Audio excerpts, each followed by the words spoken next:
does not deposit until tomorrow. Same thing over and over again. We have roughly, what, 3,000 people in the city? Even if 10% of that sign up for the senior citizen discount, that should give you a guideline about how many people would be eligible for the disregarding of the late fee penalty. So like I said last time, I'm not trying to reinvent the wheel. You already have a system in place. Let's just use that system. To me, it's very simple. We don't need a bunch of rigmarole and policy changes and ordinance. We don't need any of that. Just build off of what you got. And I didn't notice this until after I paid the bill and was sitting back there. My water usage came out to $85.10. My sewage came to $96.67. How can I flush more than I got water to flush with? So there's got to be something wrong there. So investigate it. Also, if I had waited till tomorrow to actually give you a legitimate check, I would have owed a late fee of $37.14. That adds up, as you well know. And I have been living on a fixed income for almost 5 years now. So it does impact, and I'm not the only one that's impacted by this. So please, put it back on the agenda, actually take action and move forward with this. I'm asking you to help a segment of the population that far too often gets overlooked and pushed aside. And it's not right, especially when there's something as simple as this could help somebody. So please, I mean, I'll volunteer to be on a, I don't know, subcommittee or whatever the hell you want, as long as we get something done. Thank you very much. I'm going to leave. I'm going home because my hip is killing me. I almost didn't get up. Thought I was going to have to phone an officer. Thank y'all. All right, thanks, Karen. Do you want me to clarify the sewer and water charge comment? Yes, please. Okay, so just for your information, it's not that you're using more sewer than water, it's that our rate for sewer is higher than water. So that's the reason there's a delta. You're paying more for the sewer than you are for water because our sewer rates are atrocious. They're very high. Okay. And that's something that we don't go into discussion here, but you can set up some time But with it's not a usage issue, it's the rate. It's a fee issue. Okay. Add on to that. We need to do something about the sewage rates being charged. Let's see what we can do about that as well. Thank you. Thanks, guys. Sure. Would anybody else like to speak for citizens' comments? Please. My name is Cindy Malone, and I'm in the process of... Your address, please. 118 Carm is in the city, 356 Doublegate Road is outside the city. Thank you. We are in the process of organizing Founders Day, which will take place on September the 14th of 2024. It's the celebration of the 180th anniversary of the founding of the surrounding area, where we'll start at 4 o'clock in the afternoon at September Square and process to the regional park, where the party will begin. We hope to have presentations from our cultural partners that were part of the founding of Castroville. So the Alsatians, the Germans, indigenous people, the Mexicans. We hope to have food that will celebrate all of those cultures. We'll probably end by 9:30, 10 o'clock. We'll have beer and wine in the park. We're working on many logistical issues to make this happen. Many, many people here in this room have already helped me and answered questions, and I appreciate it, but put it on your calendar, September 14th, the 14th of September. Thank you. 180th celebration. Thank you. Okay. All right. Anybody else like to speak for citizens' comments? All right. Next item is consent agenda. On the consent agenda, we have minutes for May 30th, 2024, special called work session meeting, minutes for May 31st, 2024, special called work session meeting, minutes for June 11th, 2024, regular called meeting. Do I have a motion to approve the consent agenda? So moved. Second. Okay. All in favor? Aye. Aye. All opposed? Motion passes. Next item, we've had a lot of, so the item is presentation on status update on Edwards Aquifer groundwater withdrawals by Roland Ruiz, who's the general manager of the Edwards Aquifer Authority. Thank you. Please come up. So we've had a lot of questions about this, especially with the development that is happening around us, making sure that we have adequate water supply in the midst of water restrictions, the biggest drought, I think, since 1950s. And so Roland actually reached out. He had seen a lot of comments on social media and heard just kind of the scuttlebutt around town and offered to come. And I said, this would be great timing. I really appreciate you coming in. So thank you for coming in. Thank you, Mr. Mayor and council members. Just as in citizen comments, my address is 1107 Washington Street, so just for the record. I did reach out to the mayor, and because I think that with everything that's going on around us, population growth, drought, and also the unknowns that are facing us in the future, that being a climate that's looking highly variable, is going to bring more droughts in the future, similar to what we're seeing now.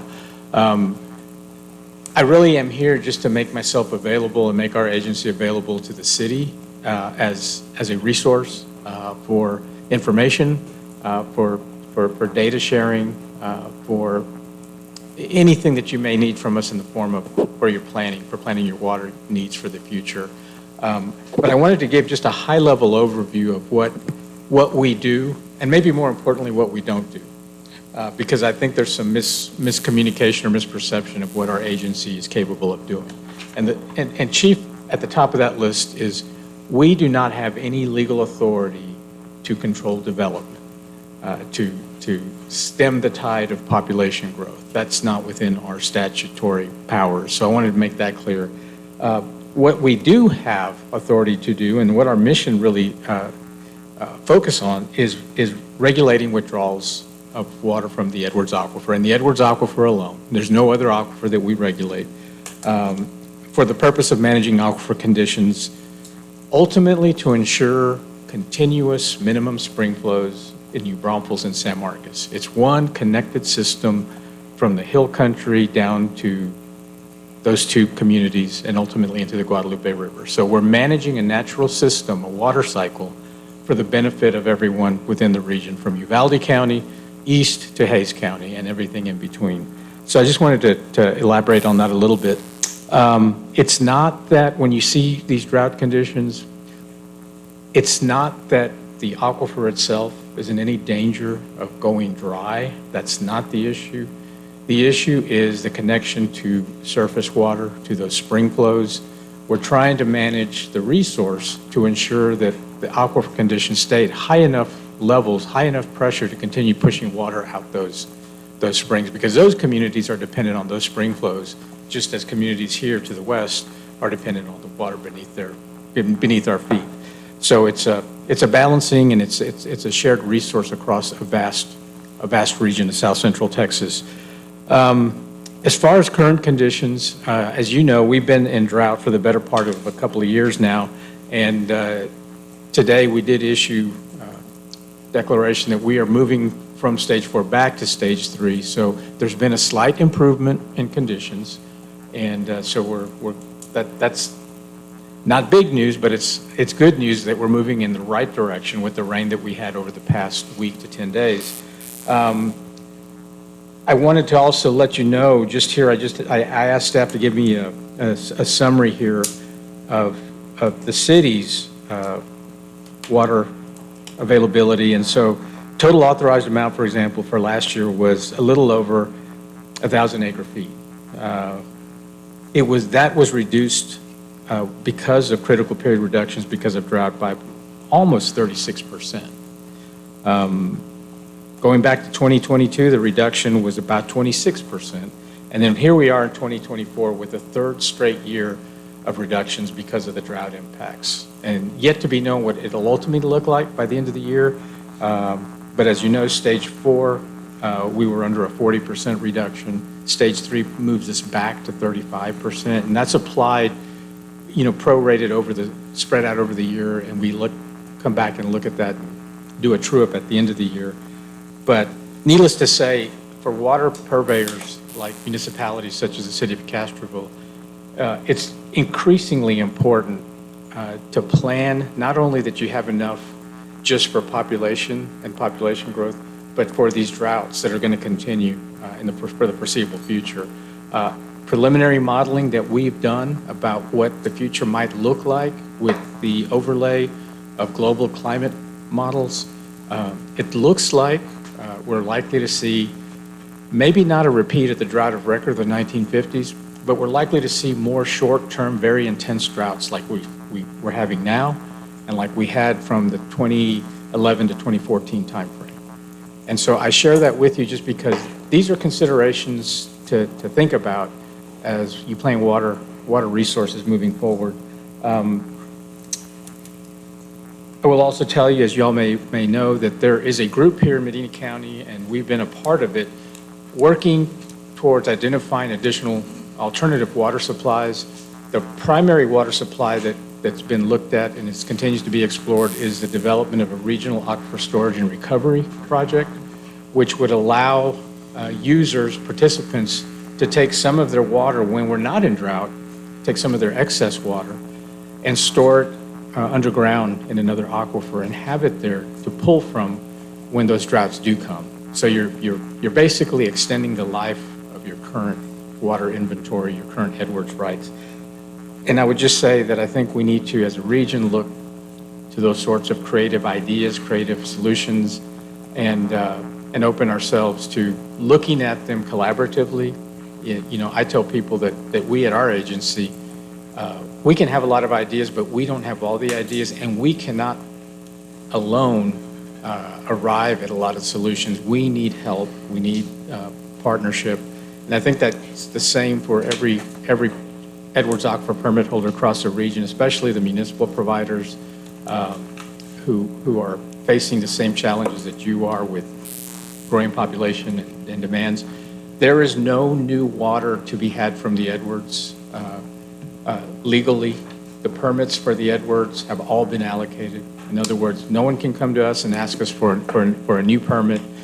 We are at the cap. There was a cap established by statute, by the legislature, 572,000 acre feet. Those permits have long been issued. What exists now is a water market for Edwards rights. And when someone needs to satisfy their water need, they go to that market. We direct them to that marketplace, and they go in there, buy their water from someone who has it available. And more, that movement of water is happening across the region. I don't think we won't see the end of that. It looks like that water market is tightening with all the growth, and that means that water today is probably as cheap as it will be because it's only going to go up. That's just my observation. But I wanted to make one comment just for clarity for the council's sake. So the Aquifer Storage and Recovery, ASR, the city is working with Yancey Water Supply to look at a regional ASR model that the city potentially could participate in. So that's one of the things that our Public Works is involved with. I think there's a meeting this Friday, actually, in Medina County. It's the third or fourth meeting of that kind that we've been part of. Are you doing the YouTube? Yeah, that's why I hadn't tried to pull it up. We do have confirmation our audio is working. So. Thanks.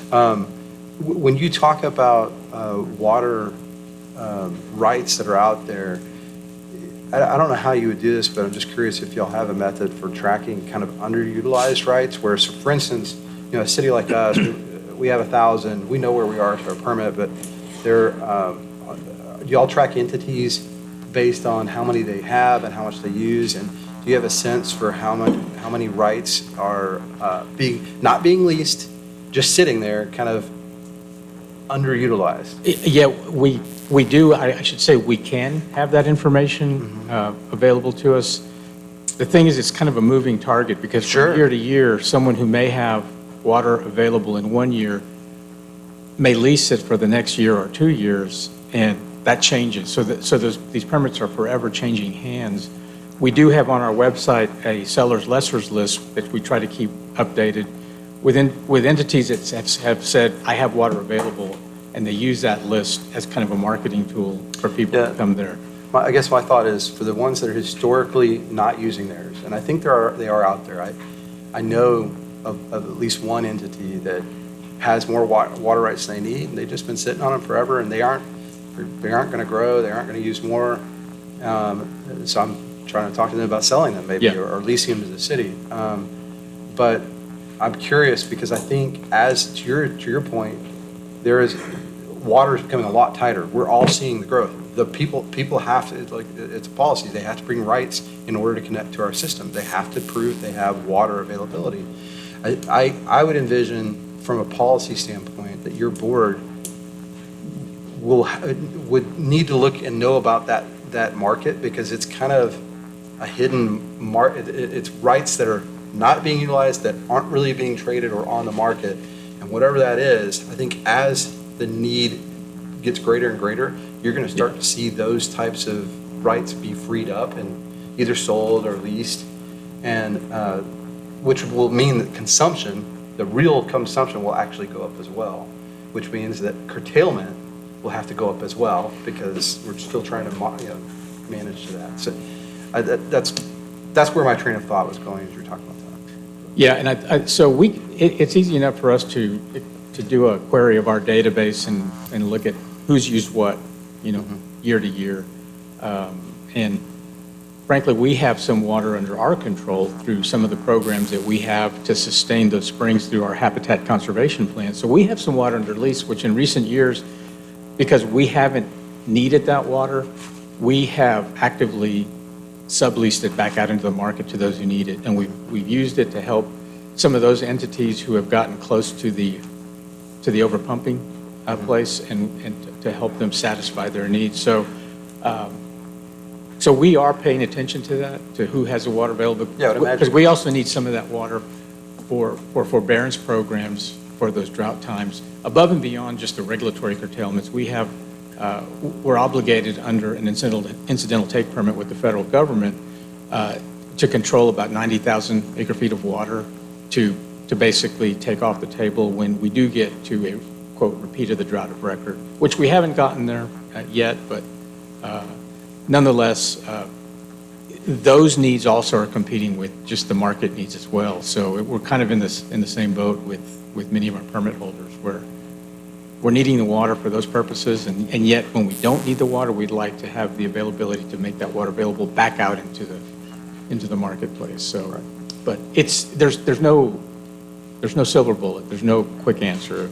I think ultimately, our neighbors to the east in Bexar County and further east are a little bit ahead of the curve because they had to, because the growth came there earlier. And so they've expanded and diversified their water resource and their water portfolio, and it's been a little bit easier for them because of resources, and also because there's more surface water supplies to the east. We don't have that benefit here, so I think that's why we're having to think a bit more creatively about what can we do. And so ASR is one of those potentials, and I know, talking to others, there's possibility of development of brackish groundwater sources that could be treated to a drinking standard. So all that will cost money, and all that will take time and effort. But nonetheless, I just wanted to give this brief report. I don't want to take too much of your time, and I have a big agenda. But How is Castroville sitting? Because everybody's concerned about water, and with all these developments coming here, it's, okay, do we have enough water rights for these developments to tie in? Because, we're going to run out of water. So where are we standing? well, for example, in 2023, the city had, like I said, 1,011 acre feet of authorized water rights available to it. But when we applied all the drought management reductions, by the end of the year, that resulted in almost a 36% reduction. So that 1,011 ended up being 649.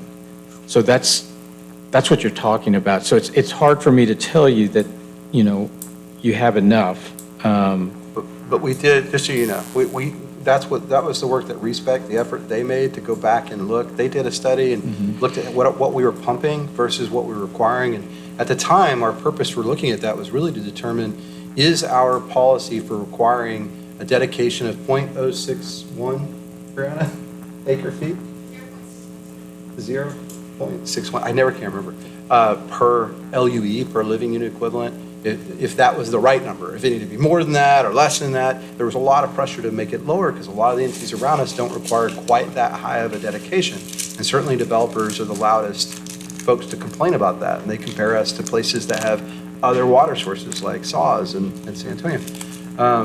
But the ultimate outcome of that study was, no, what you're requiring probably is the right amount. It might be a little conservative, but better be conservative because like this last year, just as an example, the numbers you just read off, when we got into December, we were watching that really closely because we were really close to our limit. We thought we might have to lease 10 or, it wasn't going to be a lot, Right. but 10 or 12 acre feet. As it turned out, we were fine. We were a few 6 or 8 below our permitted amount for pumpage. But that tells you that the lease that we're doing with the airport, that water, we just renewed that lease, that's absolutely needed. I mean, that was part of our water stack. And I think that's one of the things that study helped us confirm, or helped you all confirm from a policy standpoint. Not only are we requiring the right amount, we kind of have what we need, and we may even want to think about, and that's why I'm looking at options to get a few more rights that we just have in excess of what's already there. But as long as we continue to require the developers, and they have to bring water rights when they plat, then we'll be able to stay above that threshold. Okay, because I know a lot of people are coming to me and they're like, water, and I'm concerned myself. Yeah. So just like everybody else on council is water, water, water. So I just wanted to make sure to get the information out. That way everybody knows. Absolutely. Ironic, And we did this. Our infrastructure is a bigger challenge, especially in the old part of town, is we might have water and a water well full of it, but if we can't get it to your house, it kind of doesn't matter. Yeah. So That's why we're constantly working on improving that. But yeah, we did, just to remind folks, we did take a look at that pretty in depth. I actually went back after that just to look at some of the information that you have available. Thank you. That's an amazing amount of information. So I think that your water levels go back almost 100 years. I think it goes back to the 30s. Yeah, it's back to the 30s. And in fact, like the index well that we use, the primary well to measure the aquifer levels goes back that far. And that's the reason we use it, because there's such a long history of data and documentation that we can rely on. That's how I knew that we had the extreme drought back in the 50s, because I Right. looked back at that. I took our level of water rights with the water right restrictions that would have happened during there, and basically applied all of that, even the most extreme drought back in the 50s, and it was extended, it was long, and apply that to it, and we were still, with the airport rights, we were still we still had enough rights to be able to handle 100 years worth of drought. As we go forward, I think that when Scott says we're conservative on the amount of water rights that we're requiring, that means that we're asking for maybe a little bit more than what we absolutely need to. But I feel like as we start having more people that are drawing from that, as the pumpage increases, the water restrictions will happen quicker. And so I think that it's being very safe, but we have been paying a lot of attention to that. Thank you for reminding us of that. That's one of the biggest concerns that I hear from anybody. I think that we all hear, we're going through these drought restrictions, and you're still letting people build homes and build businesses, and to your point, you can't stop them, we can't stop them. Right. We live in a property rights state, Yeah. the property rights, so we don't want to infringe on that. Oh, yeah. Did anybody else have any other questions for Roll? Go ahead. Okay. Does the Edwards Aquifer Authority have, at any point, authority to go around and shut down well pumps? Like just flip the switch? Like if the aquifer reaches some level, or if someone over pumps by a certain amount? No, we don't, and I would never want us to be in that position where we take that draconian approach to doing that. When someone does overpump, we use a settlement process. In other words, we try to get the end user to understand why they overpumped, and hopefully equip them with the information to not do it again. So from our perspective, we regulate, but the end game is for everyone across the region to ultimately self-regulate, so that we don't have to do that like that way. And then we can focus on more creative solutions. But no, we have never gone and shut down someone's pumping because, and especially when you have competing legal concerns for example, like a municipality, a public water supply, you're obligated legally to provide water to your constituents, and so we would not step into that ever. So, but it's largely monitoring, communicating, reporting, and then if there is an overpumping issue, it's a compliance settlement process we go through with the folks who do it. Any more questions? I had one other question. As development and population have increased over the last few decades here, has how fast water levels in the aquifer change? Are they changing more quickly now? Do they go down sharp? The biggest implicating factor with aquifer conditions has not been population, it's been drought, lack of rain. Because this aquifer, unlike some other aquifers, because it's a karst, it's limestone, refills itself. As long as there's rain and it's rain in the right places, it will refill itself quickly. So we manage between those rain events, and we try to get from one rain event to the next through those droughts. So the ebb and flow of aquifer levels is largely influenced by rain or the lack thereof. Now, with more population, what you can expect is that the decline of those levels might be expedited during drought because you have more people relying on that. But what we've seen, the math to all that, when you have a wet year or an average year, you're not going to use as much, so you see stable levels. When you're in a very dry year, the cutbacks mitigate, and so you kind of level out a little bit. Although the levels are lower, you don't tend to see as many spikes as perhaps you would expect.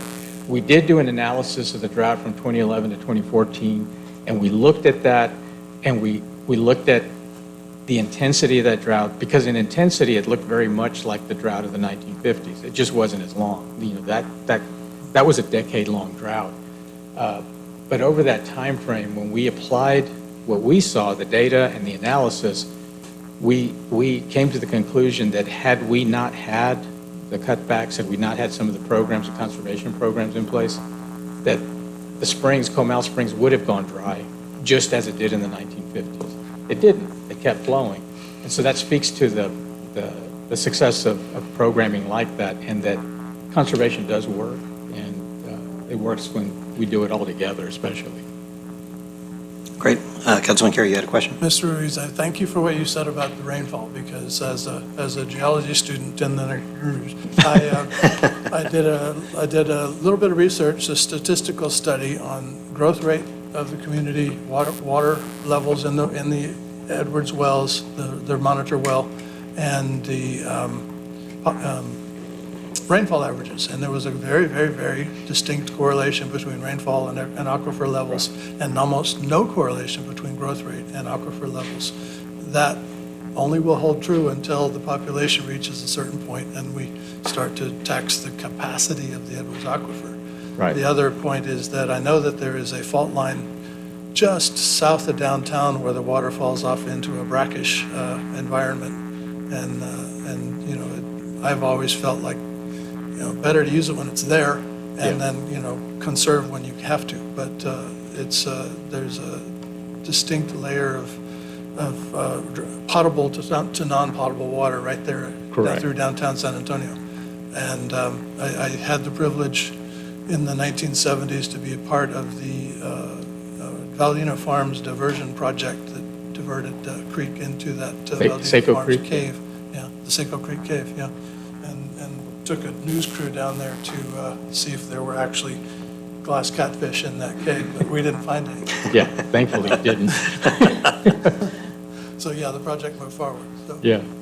anyway, I appreciated what you said about the correlation between rainfall and aquifer levels. Pray for rain. That's Yeah. all. Well, and to your point, when the springs went dry in the 1950s, imagine what the population was back then. It was significantly lower, Yeah. and they still went dry. 20% of what we're looking at today. Yeah, they still went dry. So it tells you that that's how much rain was not falling.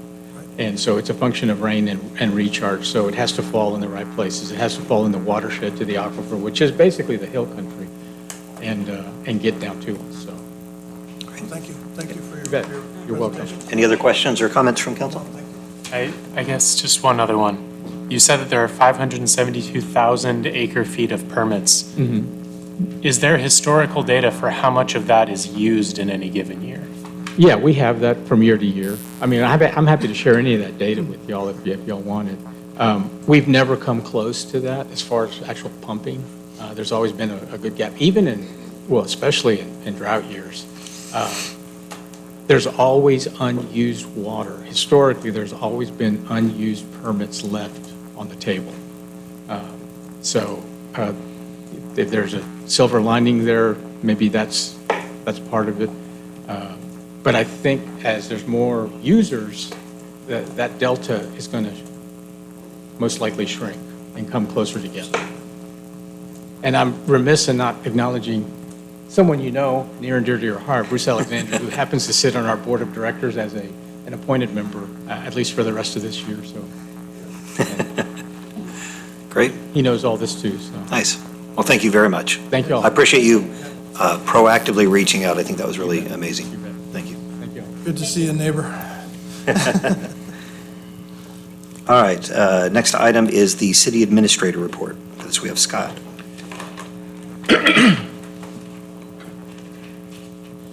So I'm just going to kind of walk through some of these. I have a meeting this Friday to look at the city hall. I've got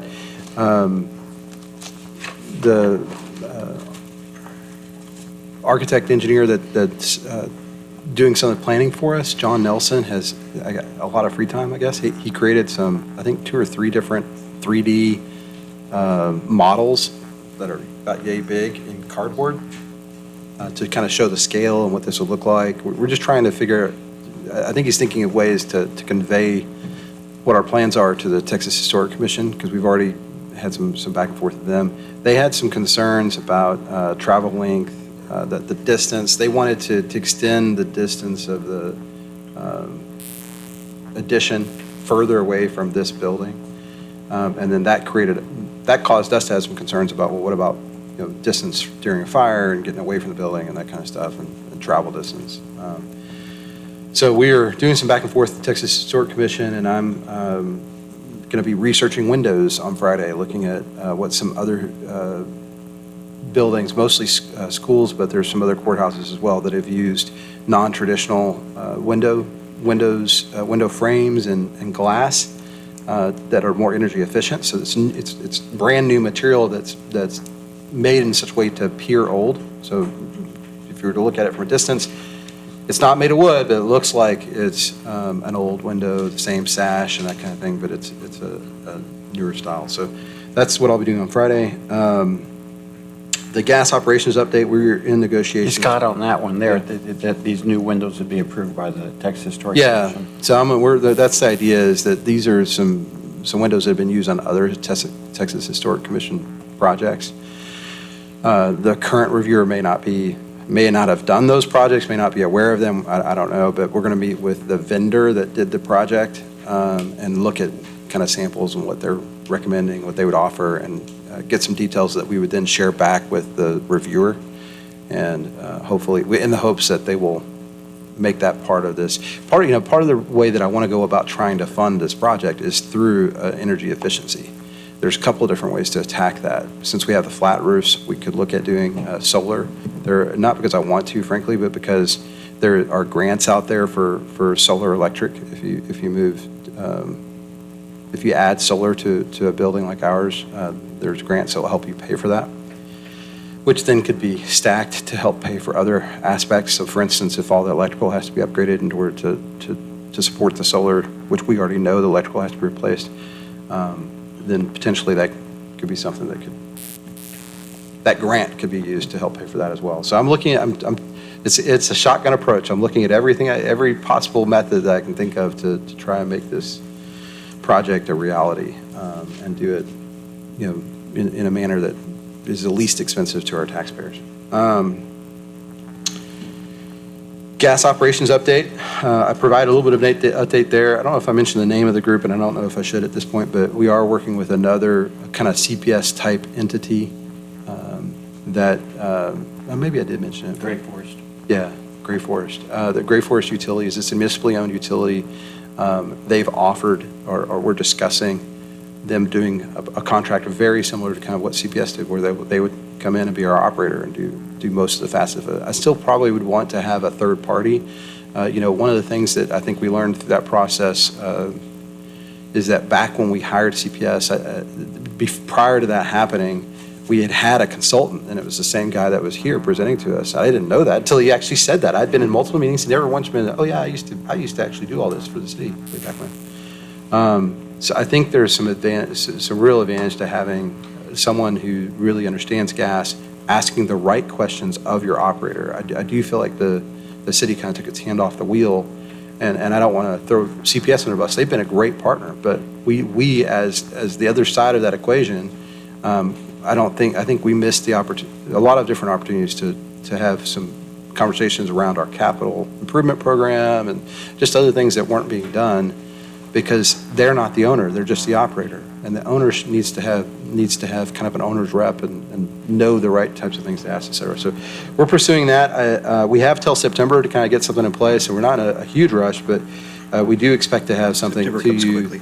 in July or August, before we get down to the wire to look at. No update on the wholesale electric negotiations. Those are kind of at a standstill. I do remind the attorneys every month that, hey, we're ready. We'd like to see some progress. Elevated water tower, we're going to talk a little bit about that in our executive session when we talk about the land purchase. There's the first step in that is to acquire the land where the tower will go and to get the easements for the well site, et cetera. So I'm in negotiations with the Kingfish, the developer of the Flat Creek development, to try and acquire that land. And again, we'll talk more about it tonight, but that is something that I would anticipate we're going to try and issue bonds for. If I can get everything lined up, I would expect that we're going to issue some utility revenue bonds this year to go build what will be a $20 million water tower. But there's a lot of moving pieces to make that happen. But I do think that two things. One, we're in a position where the growth is going to pay for that. And two, that is going to bring a level of security to the entire rest of the city that we don't have presently. Now, the tower alone won't do it. We will need to build kind of another straw, if you will. But we have one straw that's an interconnect between this system on this side of town and the new system, the Median Valley Well system, but it's not a live connection. It's a, in case of emergency, break glass connection. So they're interconnected, but not all the time. I think having the elevated tower would give us the ability, number one, to meet all the TCEQ requirements, to be able to make that a permanent two-way connection and build another connection across so that we'd have redundancy. And that'll really bring some water security in a way, when we were talking about earlier about infrastructure, that we just don't currently enjoy. So I'm kind of excited about that project. And again, having developers pay for it makes it all the sweeter. Regional Park Community Center project, we are in the process of looking at VE options, but the first kind of step was to look and see if there wasn't any double bidding. There were some items from the turnkey low voltage, and it was a turnkey process, and there are certain aspects of the plans that it wasn't very clear that this is just for. It's just being shown to you as a reference, not that you're going to have to, as a contractor, go build it or do it. And so there was some double costs there, and we're trying to get a dollar figure on what those are. So we had an initial meeting with Frontera, the contractor that was awarded the project, and they're meeting with their subs, and we're supposed to get back together either this week or next. On the stormwater improvements, actually just hot off the presses, so I don't think I had this at the time I wrote my report, but one of our concerns was we got a 30% design plan, and it was, I think, kind of expensive for a 30% design plan. So we were like, well, wait a minute, what are we going to be paying for the full design, and when are we going to get that, and how long is it going to take? So K-Freeze, which is now Lochner, was bought by Lochner, gave us their full design cost. It's $200,000 to do the full 100% plan, and that'll be ready in probably 6 months. I think it's the time frame they gave us. So 6 months from now, or 6 months from the time I approve that, they will be ready to take it to bid and have the work done. I would like it to be done sooner, frankly, but that's the time period we're working on. That's about 200,000, you said? And so that project estimated to be around $2 million. Yeah, it's in that range. It's at what we issued, I think, well, we haven't issued yet, but what we're expecting to issue is going to be in that 1.5, 1.6 range. I don't know. We'll see how much it actually costs to build it out, but, and lately, it seems like engineering fees are in that 14 to 20% range, not the 8 to 10 that they were in the good old days. That's what I'm seeing. Councilman Dyer, you had a question? About 3 or 4 meetings ago, we had a long discussion about stormwater improvements in the Athens Street area. The end of the discussion, I think the mayor made, there was no action taken, but the mayor directed that Mr. King would go and meet with the engineers to look at what low-cost options we might be able to do. I just want to know if that meeting has happened and what the result is. To my knowledge, I don't think we've had that meeting, but I'll say I don't want to have that meeting until I've bid out the Garcia Creek improvements. Those are the priority, getting that done, that money spent or allocated. Because what we also talked in that same meeting about taking any excess funds, because at the time we were hoping that the Garcia Creek would not be $2 million, that it might be closer to $1 million, and we're going to borrow $1.6 million, and we already have, whatever I told you, $375,000 in our stormwater fund. So we have money that we've collected that can be used only for that purpose.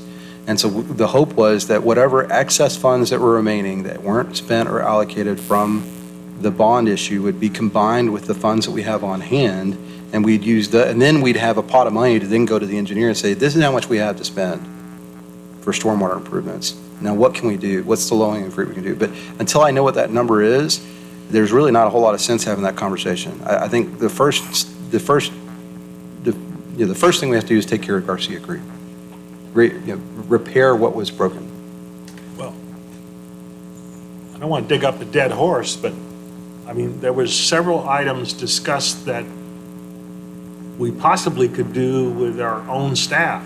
Like 2 that I can remember was grinding down the surface at the intersection of Athens and Lisbon and grinding down the surface of Gentiles at Gentiles and Athens. That's an excellent Make point. those, get rid of those bumps that were acting like dams. Just grinding the asphalt down 5 or 6 inches. I mean, is anybody looking at any of that, or is all that just forgotten? First off, that's an excellent point. You're right. There were some things, I know some of the stuff that was originally, so when we did the stormwater master plan, there were items for like maintenance type items for staff to do, which this one, Devin was still here, we started doing immediately. So that was cleaning out barges, et cetera. I'd forgotten about grinding down the streets or the bumps. And I don't know if that was a specific recommendation by them or something we've kind of thought, hey, this might be something we can do. But I think, to your point, absent funds to allocate, having that conversation and saying, okay, what can we do in-house? Do you have thoughts, Phil? I noticed You can't grind in down the that. budget proposal, there's a reduction for street money. And it just seems to me, we talk about these things and then we forget about them. So I'm going to pull us back in for a moment. Let's talk about this on the future agenda items, since we're talking about, what's on here is Garcia Creek, but we can talk about next steps on future agenda items. Are you okay with that? Well, it says stormwater improvements, but yeah. Or even Are we- under department report. Yeah, we're still on my report. I think we're still on We're our okay to report. talk about that then? I think so. Okay, I mean, cool. you're asking me about progress on our stormwater improvements. Okay, fair enough. Reminding us that when we had this conversation before, we were going to do some stuff. So I So let's think, try and do this just Yeah. in the next maybe few weeks, within the next month. Gives us 2 council meetings to come back and just take a look at what we might be able to do in-house. okay. You have bandwidth to do that? I know we're throwing a lot of things at you, and I want to Mm-hmm. be respectful of total workload. We'll have that meeting. Okay. SBA workshop, I gave you a date. It's in July. I think it's July 19th.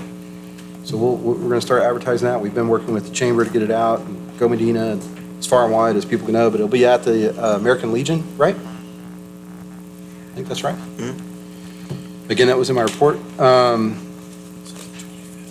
Had some discussion about dams and ponds. I don't know if there's any questions about that, but just for benefit of those present, basically it's kind of like a 3 or 4 step process. The first step is to get the dams removed as dams because we are emptying the ponds. And basically to get the ponds removed from our permit. So that's kind of the first step. Ponds removed from the permit. Then once the ponds are removed, then get the dams, get a letter that says, well, the dams aren't dams anymore because there's no ponds, right? And the ponds are being emptied. Then get TCEQ's approval on what we plan to do with those ponds, how we're going to empty them, get them to sign off on what we're doing. And so, and for clarity or just as a reminder, what we're doing with that water is, and it's really just pond water at this point. It was a storage capacity for treated water. Some facilities use settling ponds. This was treated water. It was always just kind of a storage thing. But we're taking, out of abundance of caution, we're taking that water and putting it back through the plant and then treating it to the level that we're required to be able to then put it to the river. So that's what's happening. It's being added to our effluent that goes to the river. So that's how those are being pumped out. But the plan is to pump them out, get them dry, and backfill them. But that's all that requires TCEQ to look at and approve. So we're in the process of doing those things. By the way, you might want to see that really nice water because it's flowing into the river. Oh, it's beautiful. It's clear. And I think we're talking about adding. On the park there, right?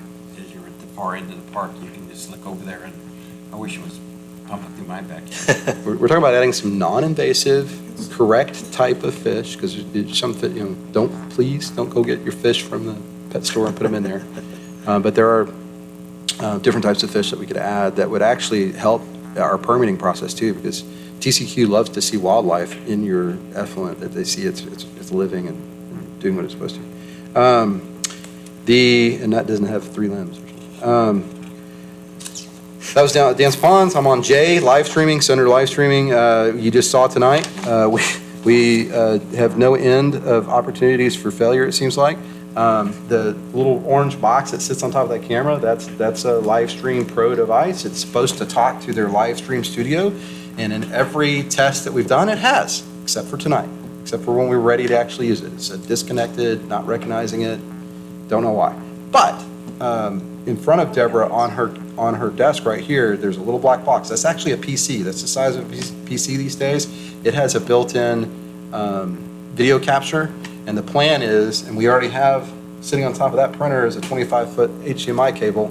We have the ability to hook that camera directly into that PC, but that PC hasn't been imaged yet. It's basically a blank device right now.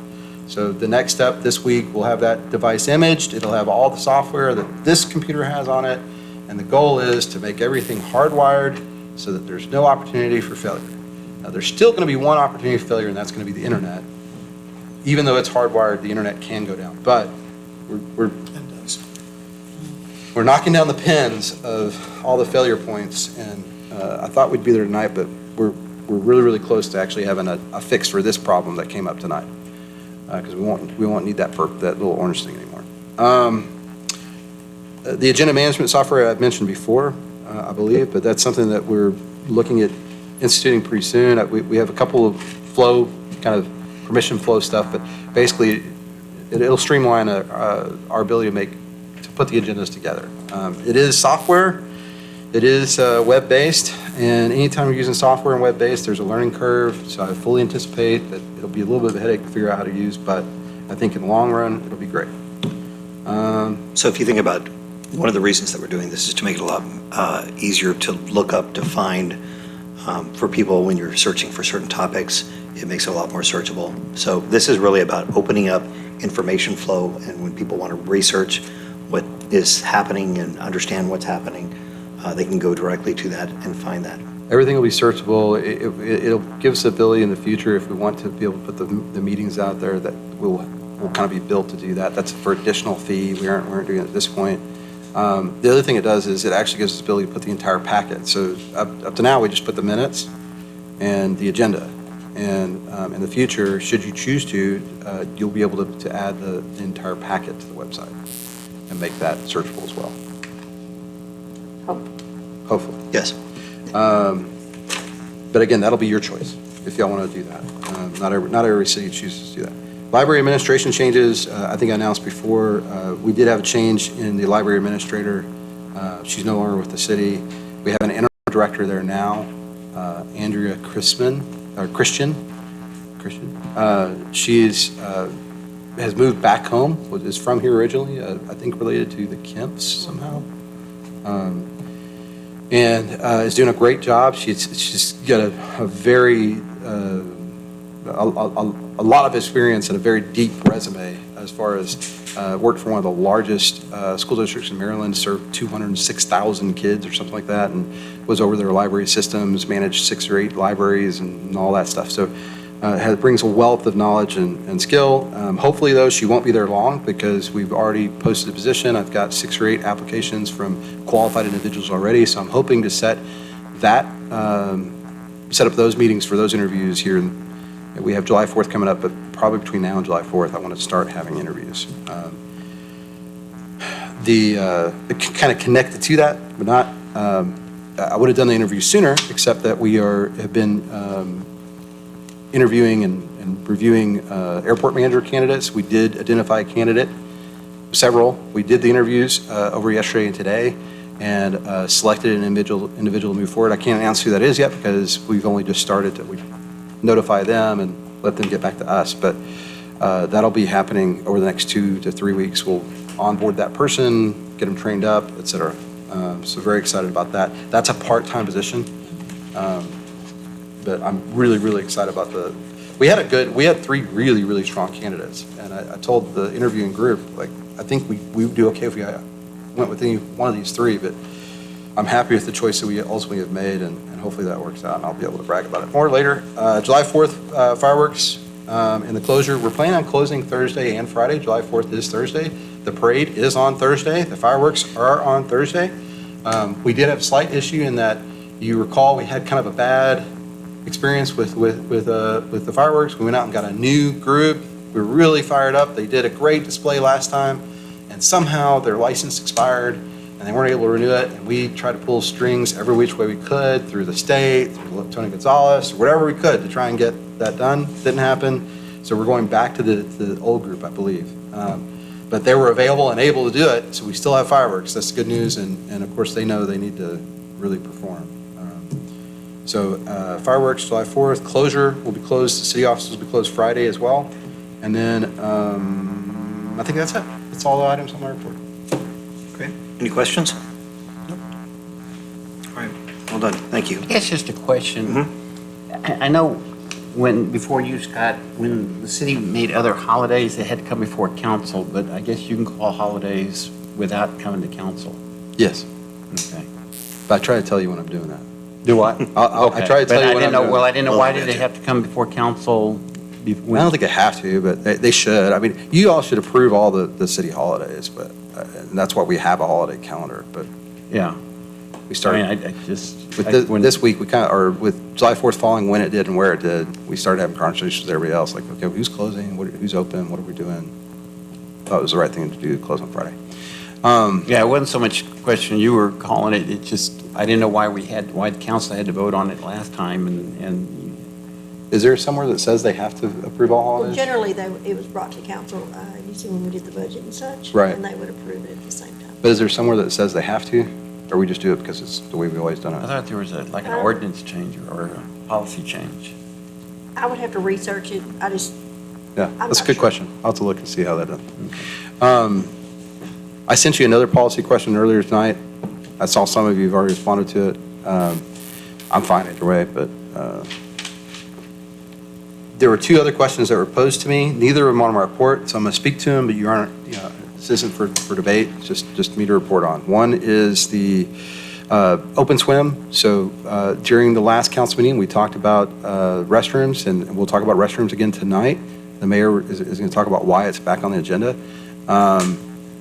But staff is pursuing getting a sinks and additional restrooms there so that we can have open swim. Right now, we're waiting on a couple of quotes on the purchase options. We've already looked at rental options for sinks and bathrooms, and Jonah probably will talk about that during the restroom item. We can get into those costs. But we are looking at that, and we'll talk about that during the restroom item, like when we're looking at open swim and when we can probably put together some kind of commitment that this is when we'll open. But some of that's going to hinge on your decision tonight. The other is what Mrs. Fifield spoke to earlier about over 65 and payment extensions. I appreciate Bruce Alexander emailed us earlier this month, not long after that meeting, a couple days after that meeting that we had, the last council meeting. There is a portion of the utility code that says, hey, this isn't an option, you're supposed to be doing this, and our policy just is out of date with what the code requires. So we really do need to be doing that. I've sent it to staff. We need to update our policy to allow seniors. There's a couple of stipulations, so they have to own their home, I think, and they have to occupy it, 100% of it. But Bruce is very familiar with it, so we will get our policy up to date to fix that, because it's not, we don't really have a choice. We're required to do it by the Texas Utility Code or Commission. So. I guess someone can reach out to her to let her know that we're looking into it. I'll do it. Sure. All right, cool, thanks. And we had gone over that one other time, and you talked about some of the challenges with it, so that's really helpful to have policies that are already in place. Yeah. Yeah. Okay. Yeah. And there's means and methods. It's not going to be a major disruption to how we're doing business. We were already working with people. This will just make it formal, and we'll have a process. So. Cool. All right, and if you can grab the, Paul, when you talk to her, just grab the agenda from the other one so that you can show her when we had talked about that. I think it'd be helpful just to know. I know when people are concerned about this stuff, it's good to let them know. Yeah. Okay. All right, next item. So on this next item, we were not required to put this out for public hearing, but in the ongoing challenge of transparency, I want to make sure that people have a chance to talk to any of the things that concern them, to have these open discussions. So I wanted to put it back on as a public hearing so that we could have the attorneys come up and talk about what is involved with the deal, what is included with this, and give people a chance to hear that and to comment on that as well. So I put this on here specifically, purposely, so that we could have some more open communication. We continue to struggle with this and try and find out how we can open up communication even more. So on this item, it is a public hearing on a zone change request for approximately 35.168 acres located northeast of, actually, so I'm going to, is it better to have the conversation about is there any issues with me moving to the public hearing first on the other one? So that we can talk about the planned unit development first. We can table these next two items and go and talk about what is included in the planned unit development. Well, my understanding is if you don't pass the zoning, Right. it doesn't, But the other one is no. is there any issue with me opening up the public hearing on this one first? And then we can go Planned unit development? on the planned unit development and then go back to the public hearing on the zoning change request? Policy decision for the council. Yeah, I don't think so. Which order you want to take them on, however the vote has to be as different. Absolutely, yes, understood. Okay, so I'm going to table the next two items, and I'm going to move to the public hearing on a request for approval of the planned unit development plan for approximately 35.168 acres located northeast of intersection at US Highway 90 East and 471 North. The current, Sorry, this is item 11. item 11, yes.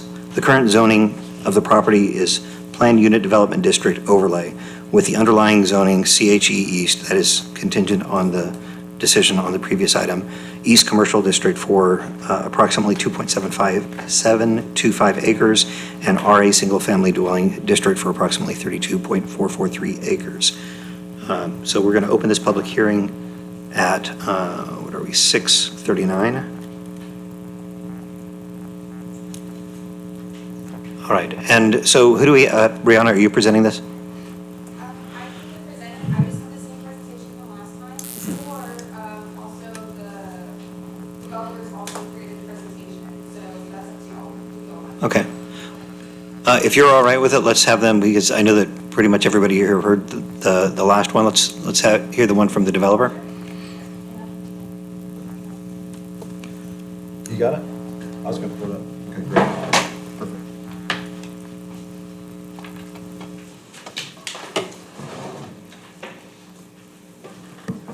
They both on? Bruce, that one's on too?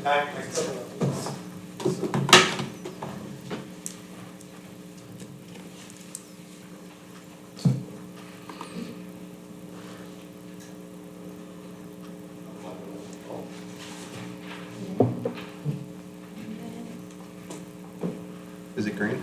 Oh, there it goes. Okay.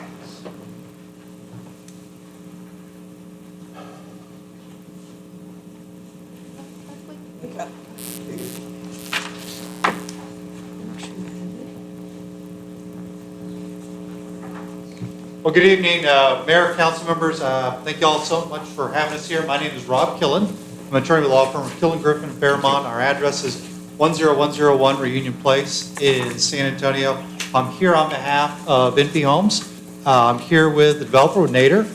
We also have the project engineer, and we also have one of the home builders. Erica, raise your hand. Here tonight to speak briefly. I want to be respectful of your time. I know last time we were talking about this until about midnight. And so I'm hopeful that we're done before 11:30 tonight. But no, I appreciate your time. And what I'd like to do is, of course, working off of the work that Scott and Brianna have done in our last conversation, the presentation they made.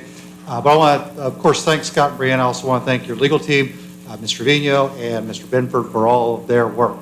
So what we do at our firm is we represent developers and property owners and businesses in the areas of land use and economic development. So we do a lot of zoning work, we do a lot of work with annexation, we deal with a lot of projects that are moving from outside city into city or decide to develop outside city limits. We do a lot of special district work as well. But I will tell you that in our experience representing developers, the best projects are projects that are collaborative between all of the stakeholders, whether they're governmental entities, typically cities, sometimes counties, the private property owner, and then of course the folks that live in the community. So I also want to thank all of the folks that spoke last time. I think it's critically important that folks are engaged in the process, that they're interested in the process, and that they're learning about what we're doing, and why we're doing it, and how we got here. So what I thought I would do is take a few minutes this evening and talk about why we're here and what mechanism we used to get here and why we landed on what we did. I talked a little bit about this last time, but now I've got some pictures to go with it. So the property, you're all very familiar with where it's at. Mostly undeveloped, there's a house out there. This property was owned by, let's stay on this property was owned by Hayden's and Shearhart's, and a few years ago they decided that they wanted to sell the property. And so our client, Nader, went to them and put it under contract and started talking to them about it. This property was outside city limits. So what I want to talk about is how we got to where we were a couple of years ago with this property outside city limits to today, standing in front of you, asking for you to consider the PUD plan and the rezoning that's associated with it. We had a long string of activities that got us to this point after a couple of years of negotiations with the city, and why we moved it from outside city limits to inside city limits. Now remember, outside city limits, you're not collecting any permit fees, you're not collecting any taxes, not providing any services. So ultimately we decided to bring it into the city. And so I want to first talk about what you can do outside city limits. And I think most of you know this. So the property is the portion. What do you see on your side? Limitation on enforcement of development standards. Let's see. Oh, there we go. You see a map? Yep. I see a map too. Great. Thank you. I'm too old to know how to use technology. We need those 15-year-olds in here running the PowerPoint for me. But all of the areas in green on this map are in the city's extraterritorial jurisdiction, the ETJ, right? It's outside your city limits, but is subject somewhat to your jurisdiction, particularly when it comes to subdividing the property. You have subdivision rules that can apply. Not all of them apply, but some of them apply. Now, back in 2019, the Texas legislature said you used to be able to annex stuff in your ETJ. You can't do that anymore. Whether it's a good decision or a bad decision, it certainly is the decision that the legislature made, said unless it's voluntary, you can't annex these properties. It used to be you could annex anything in your ETJ to a certain extent, up to 10% of your total area by years, and other limitations that had to be contiguous. Now, almost all annexations in Texas by municipalities have to be voluntary. The other thing that they did, and I'll touch on this real quick, we're talking about it, is last legislative session, the legislature said, you know what, if you're in someone's ETJ and you don't want to be in their ETJ anymore, whether you're in a neighborhood or you're just a single property owner, you can pull out of the ETJ. You just have to submit a petition. City either approves the petition or does nothing, and you're out automatically in 45 days. So the legislature has continued to chip away at the tools that you as a city have to really control your destiny outside city limits. And I think it's, quite frankly, for what we do, a bit unfortunate. You know, I think the collaborative process between a city, between a property owner, has to some extent been undercut. We've seen that a lot with properties that people say, look, I just want to pull completely out of the ETJ. We talk to clients about this all the time. We say, you probably want to have that conversation with the city before you just up and pull out. But I think, quite frankly, we have situations where we have tonight, where we're talking about with this piece of property, where we did make the decision to come to the city and have this conversation and say, look, we want to work with y'all and find a solution that makes sense, that we bring into the city, we put it on the tax rolls, we have a plan for development that makes sense for Castroville. Outside the city limits, there are rules. This is under the Chapter 212 of the Texas Local Government Code. It says you can extend subdivision regulations into your ETJ, but there's certain things you can't regulate. Use for business, industrial, residential, other purposes, height, bulk of buildings, the size of a building, the number of residential units. In other words, when you're outside city limits, even in the ETJ, you can't really control what people can do. And that's been the law for a number of years. By the way, these are the same rules that apply to the county. Counties generally don't have the right to regulate lot size, density, uses outside unless there is some other provision of state law that allows them to do that. For example, if you're on septic or well, you can limit sizes, and that's under the water code. So, but generally, if you're outside city limits, cities can't control it, counties can't control it. No zoning outside city limits, that's your tool for controlling density and height and those kinds of things, lot sizes. And so that's been the tool. We talked about ETJ release. And building materials. In 2019, and I think we talked about this a little bit at the last meeting, and Brianna, I think, was talking about this. You know, someone asked her, could you build a house out of cardboard? Not yet, but you could build a house out of corrugated metal. The 2019 legislature said cities can't regulate building materials anymore. So what I put up here, there's a group called the Texas Municipal League, which I'm sure you're all very familiar with, but for folks in the room that aren't, TML is the association that represents cities. They're the advocate for you during the legislative sessions, and they also provide advice to their member cities. And so this is something that they had posted back when the bill passed in 2019 saying you can't regulate it. They said, yeah, you can't regulate it. And so they put in their FAQs, well, what options do we have to regulate building materials? And TML's response was, you enter into an agreement with that property owner, with that developer, and it's got to be voluntary. And so that's what we're going to talk a little bit about tonight is development agreement and how we got here. But really, this gives you a tool. The development agreement gives you a tool that you don't currently have as a city. By the way, this applies inside or outside city limits. So we think it's a good tool. We think that the collaborative process that we landed on to where we are tonight and the controls on the development of this particular property give you something that you don't have and wouldn't have had but for the development agreement. I want to use this as an example. This is not in Castroville. This is on the east side of San Antonio. And I represent a lot of developers. I would never throw anybody or any project under the bus. And this is a project that probably makes sense for where it's at. This is outside San Antonio city limits. It's closer to Converse, if you know East Bexar County. It's a project called Elm Trails. And it has been covered by every major media outlet in the city of San Antonio, so you can Google it. It's also been covered by the New York Times and some other national media outlets. And what this is a tiny home development. It's 20-foot wide lots. The homes are 600 square feet, 800 square feet, but these are tiny, tiny homes. You can see that in terms of building material, it's just siding. The lots are really tiny. It's a different kind of model. These homes are selling for $150,000. And in the area of the county where they are developed in Bear County, that probably makes sense. But looking at something like this, we know that's something that's not appropriate for Castroville. Certainly something that Nader wouldn't do, and certainly something that the home builders that he's working with wouldn't want to do. But I use this as an example of what can happen if you don't have a development agreement, what can happen if someone is building out in the county without any kind of regulations. And quite frankly, again, I'm sure it's a great project. It's not a Castroville kind of project. So where we landed after we started this conversation with the city a couple of years ago, where we landed was a development agreement. That's a development agreement under Chapter 212 of the Texas Local Government Code. What Chapter 212 says is that a city like Castroville can enter into an agreement with the owner of property in their ETJ. In this case, it was the Havies and the Shearharts, and now it is Nader MP Homes as the owner.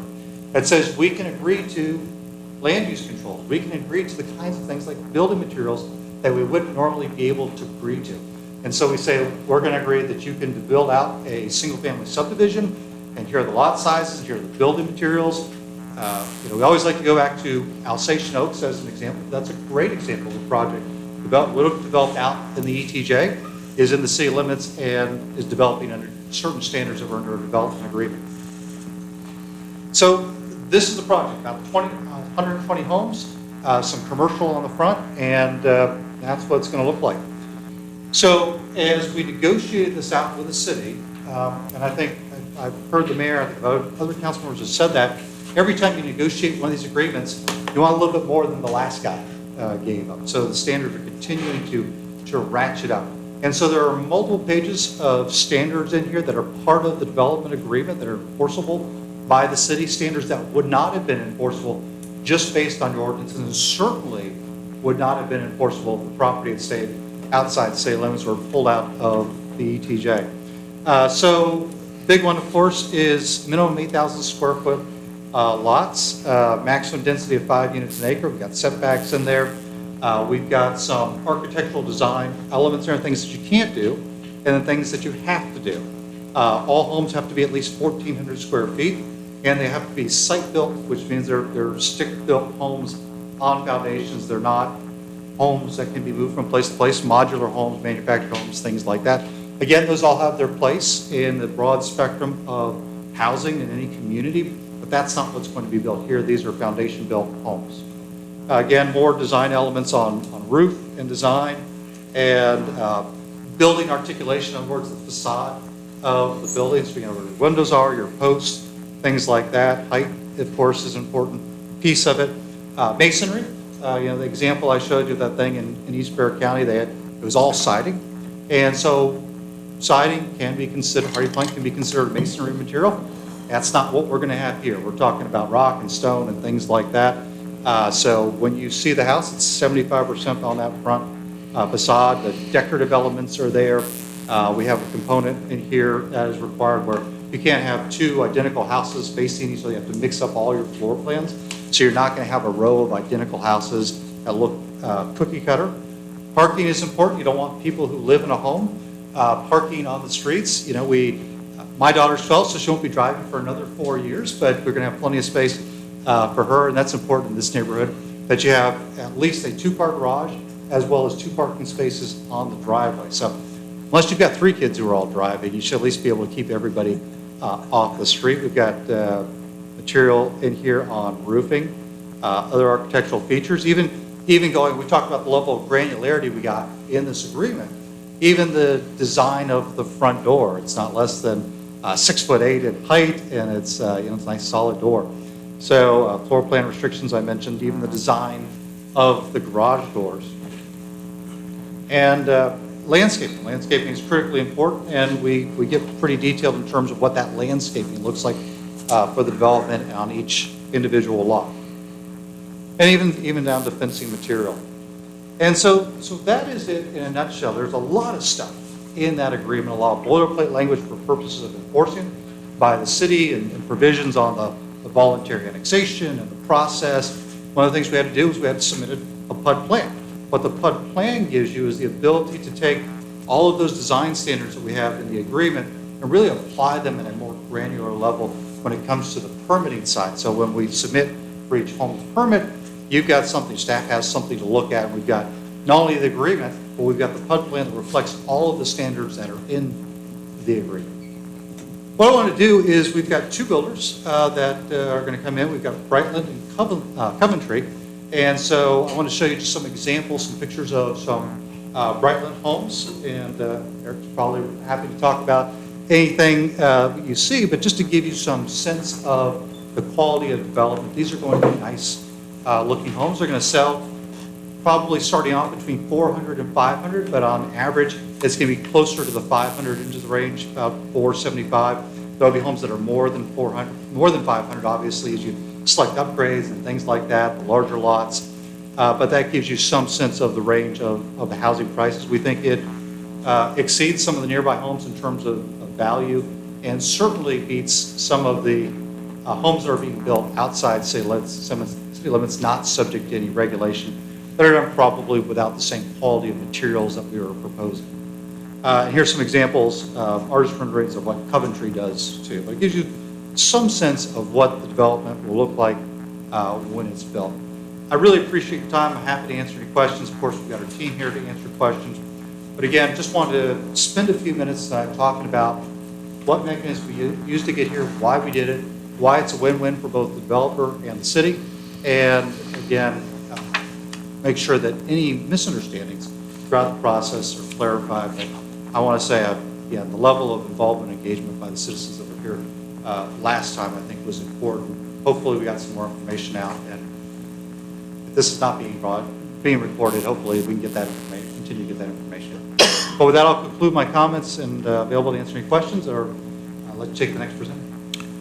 Okay, so do we have, are we doing another presentation on this, or do we open it up to the public? We have the one that we gave before. We can Okay. certainly review it if you want to, but it's the same one we presented the prior two public hearings. Okay, and I think everybody caught that one. So, and that goes through a lot of the details that he did. So let me open it up now to public comment period. Would anybody like to come up for public comments? Please.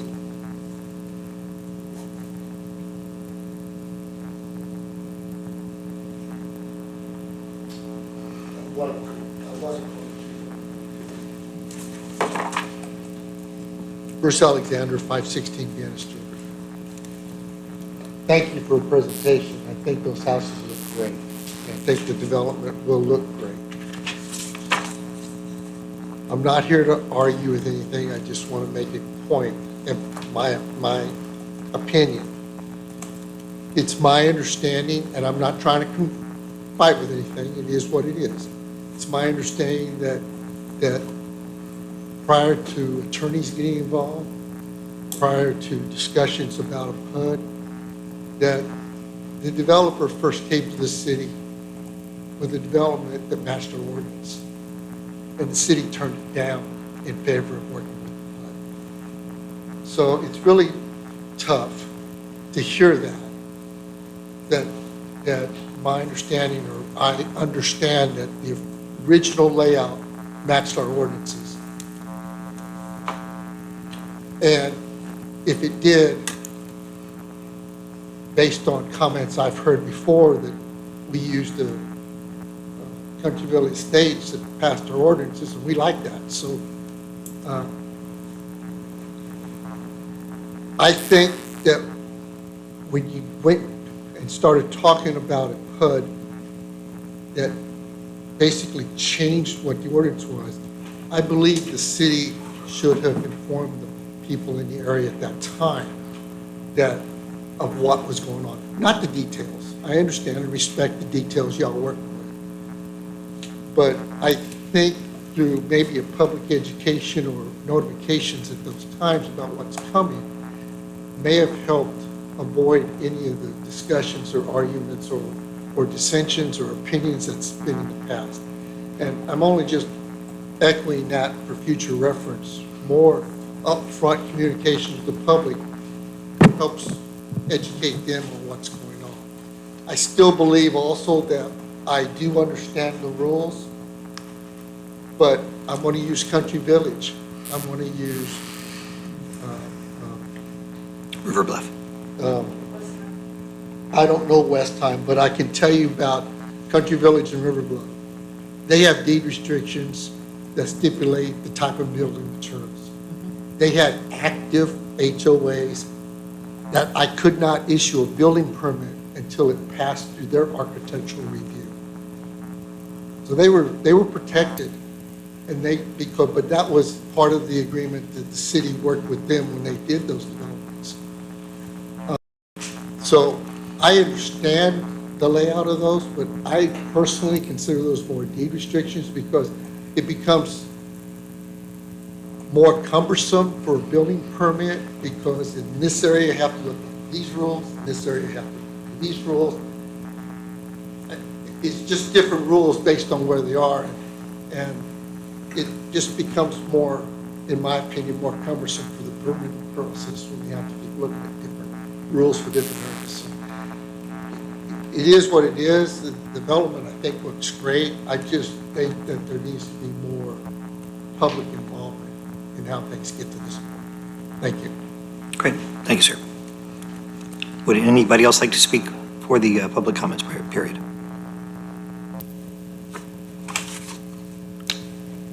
All right. With that, I'm going to close the public hearing at 7 o'clock.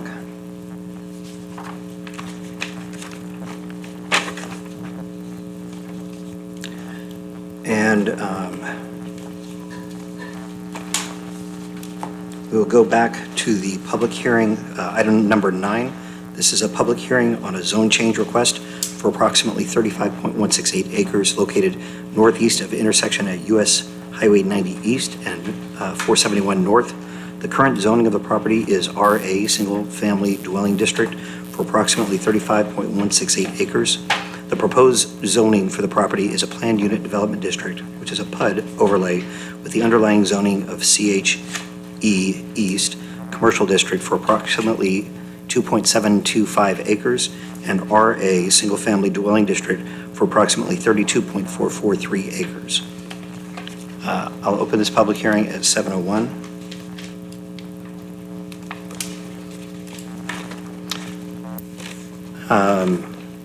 For this, can we have our attorney, Mr. Benford, come up and talk about the process, this portion of the process? Absolutely. Okay.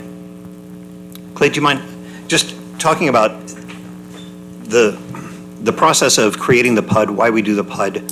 And there have been some questions along there. I just want to make sure that we get the true intent and why we do things like this, what controls we have over that, if you don't mind. Sure. For the record, Clay Benford representing the City of Special Counsel. Legally, and I'll start this out with a little bit of background about myself and my role. I represent the city. I represent municipal government across the state, sometimes out of state, but I don't represent developers. I never have, I never will. And a reason for that is philosophically, my commitment is to the local government, and I don't ever want to be accused of having differing roles depending on the community that I'm in, representing the developer in one community and then the city in the other when the same developer's on the other side of the transaction. That doesn't always keep me from being criticized as being compromised, but that's just the nature of the beast. I understand that. What Mr. Killen said was correct. He said there are limited opportunities, and I believe Mr. Ruiz talked earlier today about this. This is a property rights state. It is a property rights state. So there is a very effective developer lobby that every 2 years in Austin, they whittle away some of the protections that you have that are sometimes viewed as contrary to exercise of property rights. So it requires that we collaborate, as Mr. Killen said. Mr. Alexander has a good point about what's happened historically. And deed restrictions were oftentimes the mechanism that would be utilized to impose restrictions upon properties. I would distinguish those periods of time with today in the change of law that limits your ability to annex property into the community, which you would have an opportunity historically to involuntarily annex by expanding your CCN, providing 3 years notice, and then slowly expand as the city of San Antonio did for decades. those rights don't exist anymore. You do have a unique circumstance in this particular parcel of property to where, for all intents and purposes, upon development, whether it's inside the city limits or not, everybody would consider that to be part of the city of Castroville. They just would. And you would be forever explaining as why 25 acres of highly dense development was not part of the city. You also do have the counties have the ability to regulate number of dwellings per acre of land by regulating septic tanks. You are also in a CCN where sewer is available. A developer can compel provision of sewer, even though they don't have to annex, and they pay you the cost for that service, and then they can develop whatever they want without restriction being outside of your city limits. So there are differences in time. There are circumstances that the city has to consider when you're faced with the prospect of the circumstance that you have today. I have no idea or knowledge about the idea of someone coming to the city beforehand and offering to provide a development that is compliant with the city ordinance. I can tell you that when I got involved, the terms that had been negotiated for a collaborative agreement to enter into the city were, given the circumstances, quite attractive to the city. And I just want to go through a couple of other ones because Mr. Killen did talk about the specifics related to the development of homes, which is 5 pages of specific construction standards that I do believe will produce a development that is attractive and desirable from a community perspective. The city also negotiated that there would be buried utilities, electric, telephone, and broadband internet from the existing poles to each of the homes. Compliance with an outdoor lighting criteria, which includes dark skies preservation. Street lights being LED lights that are dark sky compliant throughout the project to promote safety and walkability. Green spaces. Stained cedar fencing on the property line of the residential project abutting Provident Avenue. Excuse me. Fencing between individual lots in the residential project, which shall be constructed using one or more of the following materials: masonry, stained cedar, and wrought iron. Sidewalks on both sides of each street within the residential project. A walkable trail entering the property, which comes from, I believe, the southeast corner of the city into the property. Safety and wayfinding specifications for the blades and the poles. And there was also a drainage project within the city's master drainage plan that was unrelated to this project that the developer committed to construct on behalf of the city and to be reimbursed with money that would be derived from the incremental revenue that is produced upon development of this footprint.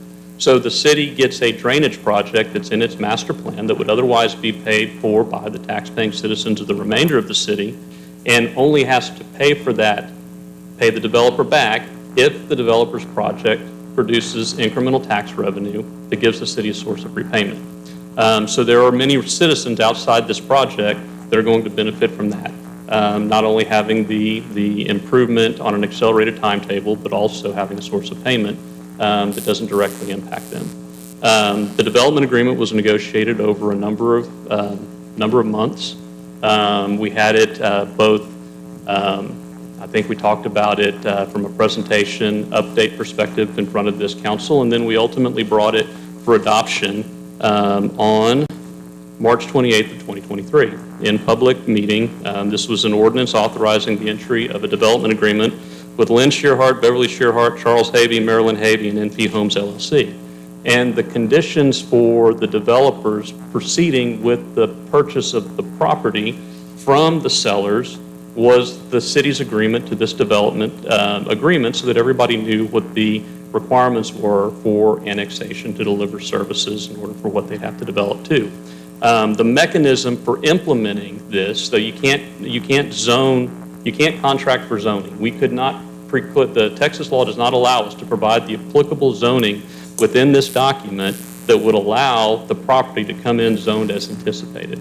The mechanism that the city has chosen to use to accomplish that has been the planned unit development, or the PUD, which is within the city ordinance, which provides for lot sizes as low, I believe, as 4,000 square feet.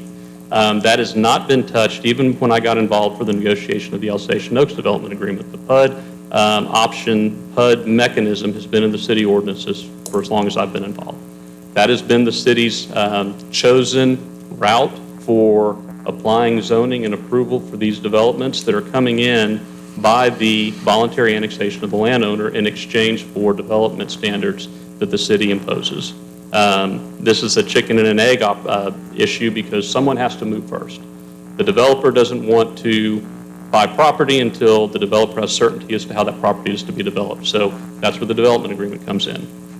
After that, the city has to agree to create a public improvement district to give a cost recovery mechanism for some of this public infrastructure obligations that they impose. That requires the conduct of a public hearing. We had a public hearing. After that, we brought it back to the city council for approval of the public improvement district.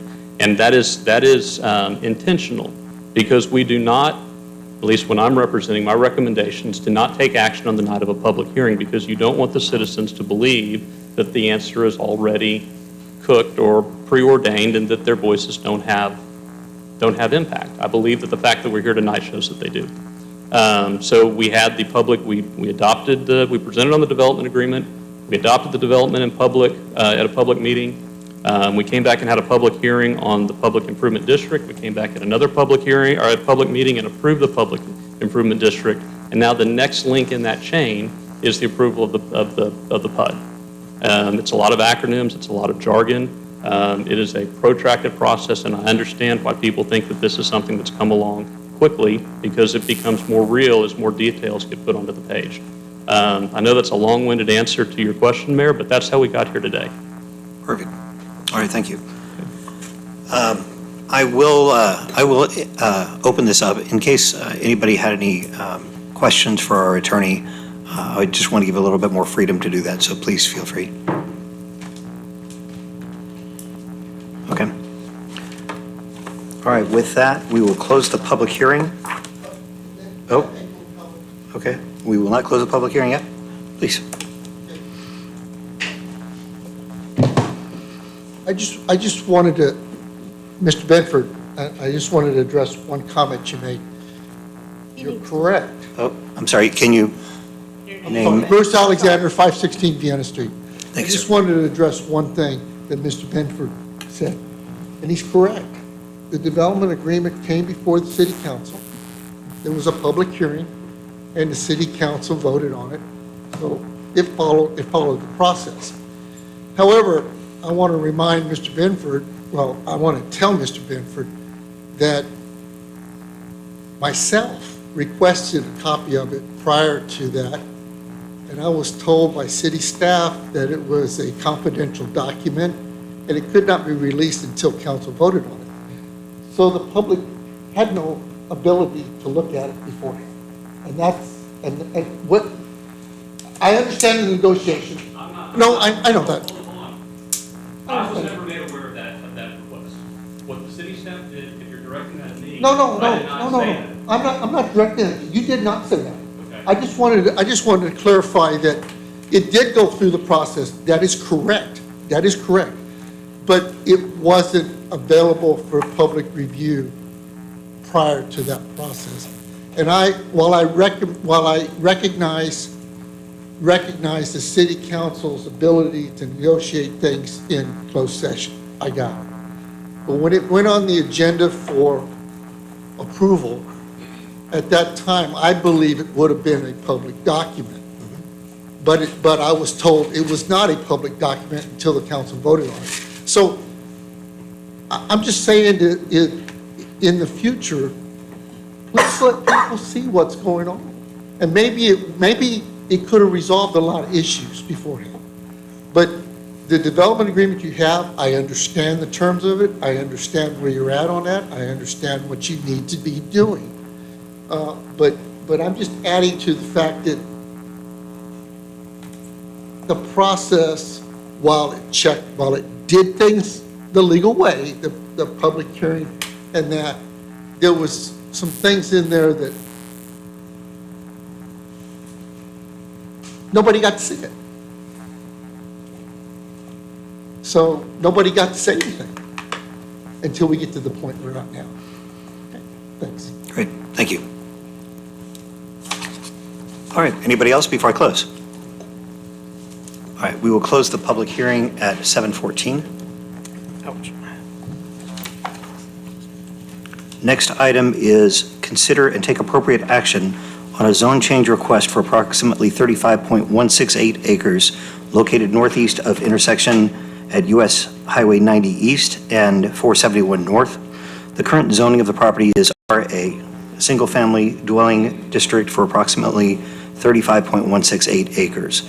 The proposed zoning for the property is Planned Unit Development District, which is a PUD overlay, with the underlying zoning CHE East Commercial District for approximately 2.725 acres, and RA Single Family Dwelling District for approximately 32.443 acres. I wanted to, I'm going to open this up to council for discussion. I did want to clarify a few things. One, I believe that we should reserve the right to wake up smarter tomorrow than we did today, and we are learning things through this process that we should wake up smarter tomorrow than we did today. And so part of this is finding these areas where the rules, the ordinances, the proper policy isn't quite enough to open up that communication with the public. Ultimately, we all serve at the will of the public. We are representatives of the public, and we need to represent the public. And so I've talked to Mr. Alexander about different ideas. He's had some good ideas. I've talked to actually so many people about this. I called pretty much everybody that I had their numbers on, the ones that had complained, and asked them about the process, and I heard the same thing. We'd like to know earlier. We'd like to know more. We'd like to know what's going on. We really want to have a say in our own future to as much as we can. And so I believe that that is something that is as important to every single council member as it is to the public, that we open that up.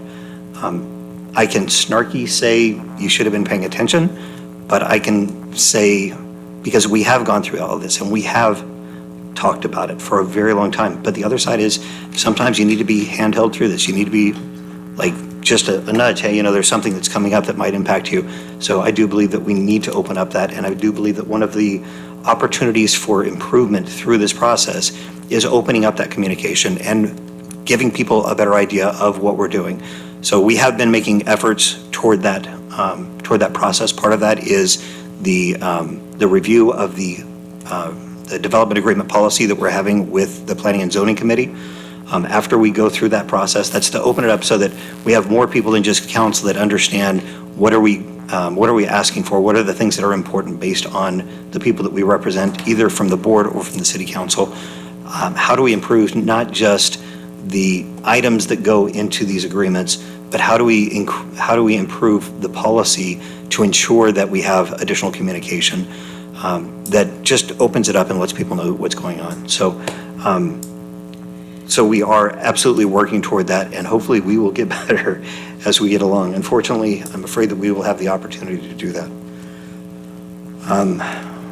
I wanted to ask a couple of questions. There was something that was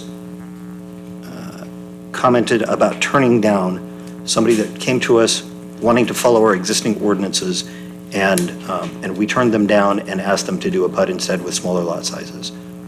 Yeah, I don't know. I can visualize the original plan that was submitted. It had two entrances on 471. It was all residential, and you recall there was like a loop road. So it didn't have the grid or any of the other stuff that we asked for later. But it didn't have lot sizes on it that I recall. It had like lot layouts. Right. But I don't know if anybody knows what those lot sizes were. We certainly, based on who though? Who says that they were 12.5? That they submitted, well, he's. The developer's right there. So just as, Right.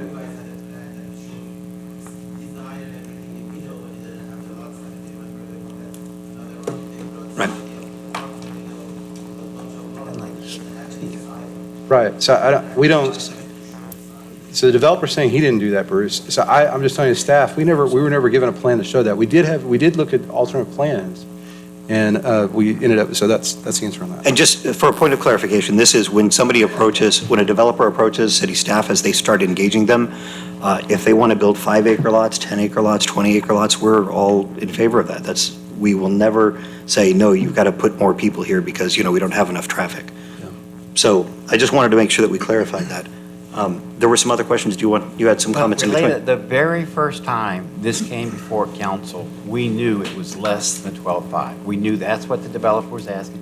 I think that's what Clay said, because he was the one who brought it to us. At no point in time did we know that this was going to be a 12,500 square foot thing. It was Yep. smaller than that from the very first day. Just to be clear. Okay. All right.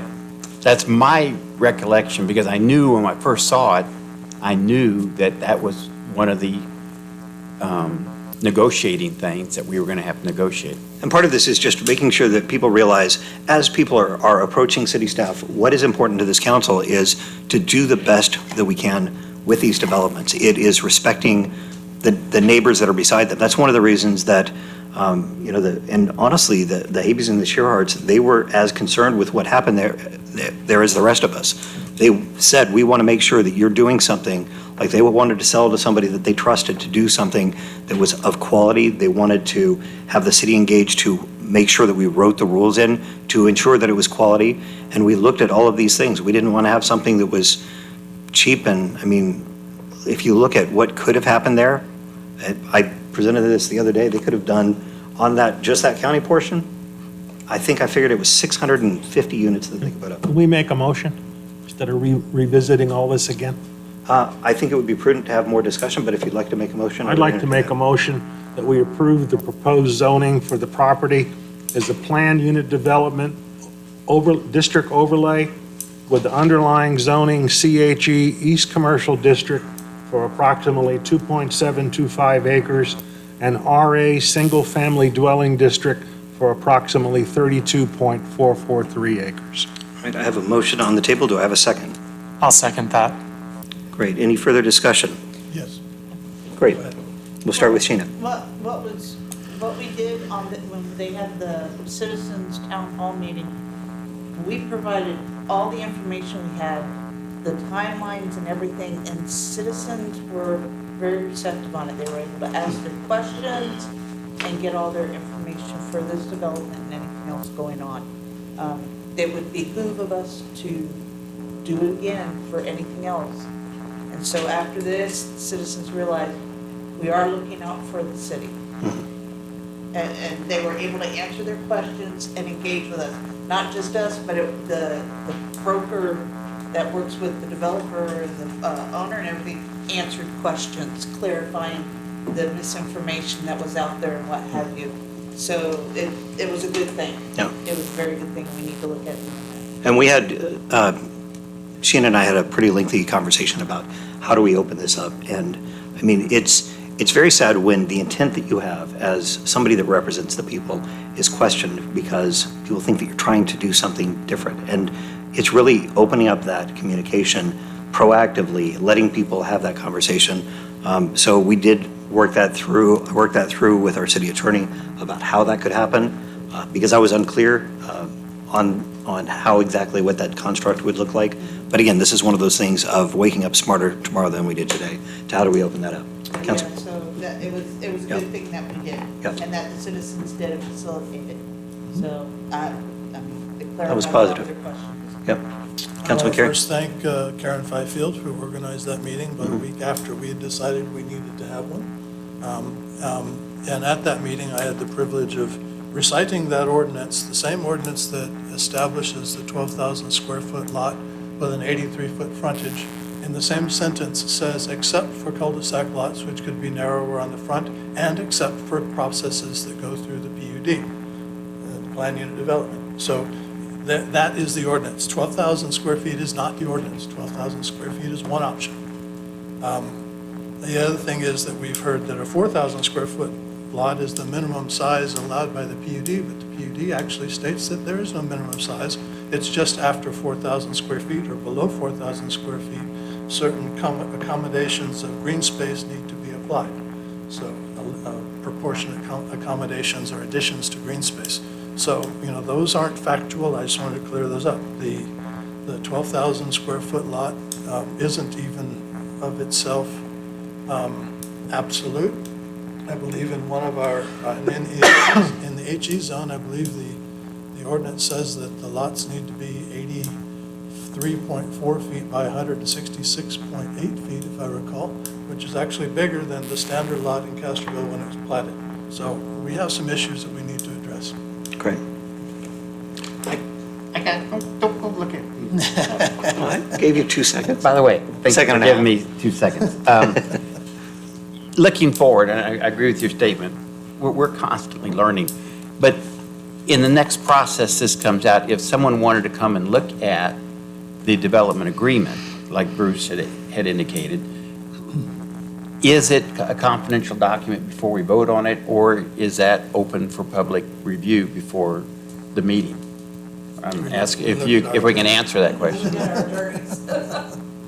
So the answer is, it depends. There are provisions under the Public Information Act that would allow you to protect your position in negotiations by not releasing confidential information, as part of your negotiation strategy. However, the invocation of those rules will generally be left to the governmental body.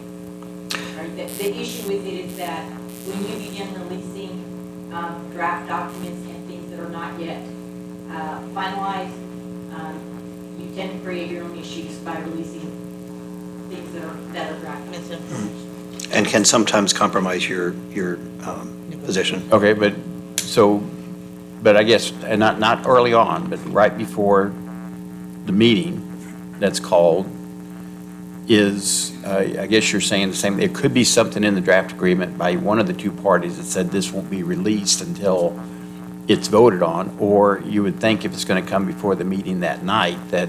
Right, and generally speaking, when things and agreements that come forward to council are made part of the packet or available, once the agenda posts and that information becomes available. Okay, so it could be given out once the agenda item is posted. Once the council is ready to begin making the final decision. And honestly, I'm a little bit disappointed because that is a great opportunity to point people to everything that we've done has been following that same standard. We have the development agreements that are on there. So you should have been pointed to, these are basically the standards, because we are maintaining some fairly close standards with that. So that's the way that it should happen. We have all 3 of them up. I did confirm all of them up. And it's opening up this information so that people, if they don't have access to something that's really important to them, they're going to start making stuff up. And one last thing, I agree with Sheena at the Paul Carey and Paul, Sheena and I, and you were out of town. I was out of town. David was Scott out of was town. there, Brianna was there. And Scott and Brianna, but I think the citizens truly, because they could ask, it could be an open dialogue, and I think the citizens truly understood the difficulty of trying to negotiate these new developments in that protects all the citizens, and that's all it is. Great. Councilman Merz. I wasn't actually on council when this development agreement was negotiated or approved. I do remember that substantial portions of the agreement were released in the packet. I remember this because I was sick at the time, and I still stayed up until like 2 a.m. reading them, which probably didn't help me recover any faster. And I sent my predecessor, Mr. Stein, an email with comments on it. And I remember that when I got the laptop, after I got on council, I found that unread in the inbox. Oh, no. And I can hardly blame him. But I remember being frustrated by how little time I had to consider what I think was like a 600-page document.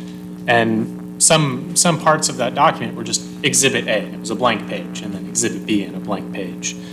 I felt at the time that there could have been more time for public comment, and I am definitely still in favor of trying to find that. Yep. Great. Any further comment? Yeah, I've listened very carefully to all the public hearings, and I've listened to what the people have said. I said at the last meeting, I was surprised when I learned that they had so many written objections, but I went back and looked at it again. There were many letters that were not returned. So I don't know what happened to those letters, but there was many citizens who didn't want to voice their objection. So we have to ask ourselves, what was their opinion? And then I went back and looked at everything that I participated in terms of the negotiations. And I remain fully convinced that that we have negotiated the best possible agreement that we could get for our city. And I think it's a good agreement, and I fully support it. Great. So I have a motion and a second. All in favor? Aye. All opposed? Motion passes. Next, We take a slight recess, it's been Yes. 2 hours. all right, we'll take a recess at 7:30. Look at you. Oh, no, the GoPro came to the Oh, part. okay. And the GoPro. Liberating yourself. Oh, no. Oh, I'm Is sorry. that- I'm sorry. 2-hour bladder. 2 hours later. I'm pretty sure that email started with something along the lines Get out of, of here I'm early. sick, so I won't be I have my gracing you with my presence. I still do. I'm looking for the You said what, date David? on which we I actually. said, I'm pretty sure that email to Stein started with something along the lines of, I'm sick, so I won't be gracing you with my presence. Does it pause right now? That's when I signed it. When the live stream's still on? Because you can pause the live stream. But actually, I don't see it on the agenda for the 28th. That's all right.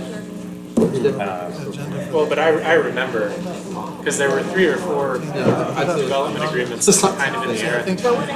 And I remember just about throwing my work laptop against the wall when I saw it was 600 page. I think there might have been one packet that had like 2 drafts Tell in me to there. shut down apps and stuff. to try to That's break- I 72 wondered that. hours.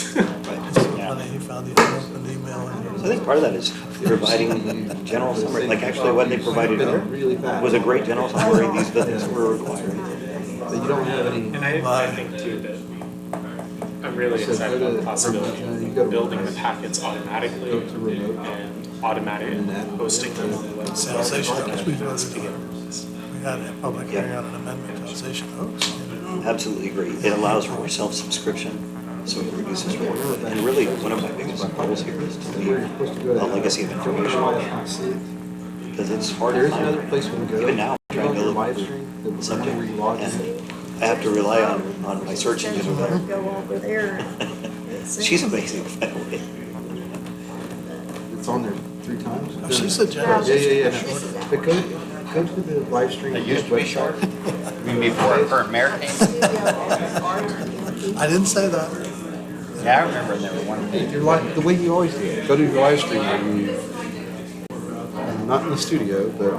But that's before the city. Yeah. Yeah, Is that- before yeah. we had all this stuff to do. The way you I never always. set it up. I mean, I didn't record it. That's okay.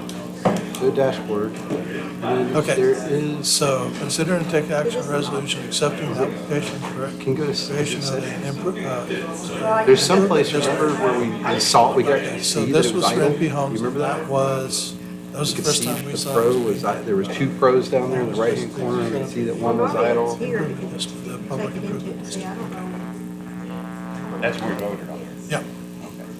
Consider and take appropriate action on the application concerning the creation of an improvement district in support of a mixed-use primary residential development for NP Homes in compliance with See over our here.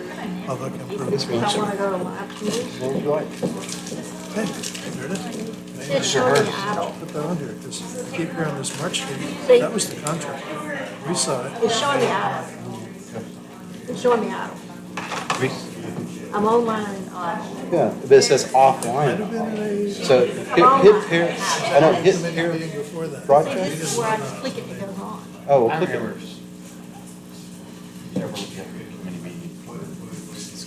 Yeah, and that's, of course. Yeah. Is it on right I now? don't even see it. All right, now go back to the, now go back to But the, they're pretty big. Well, maybe you're not. go, They're just leave that the way it intentionally is. big. Go back to, no, to your, to the studio, yeah, to there, yeah. And go to, Did you guys hear about oh, no, that's the what. fire that I had to call? Well, You called them, I did. Bradford. yeah, Yeah, when you look at, it was right behind my house. Yeah, Huge freaking fire nobody knew about. yeah, You didn't have a permit or nothing. yeah. Yeah, Does the county require a permit? yes.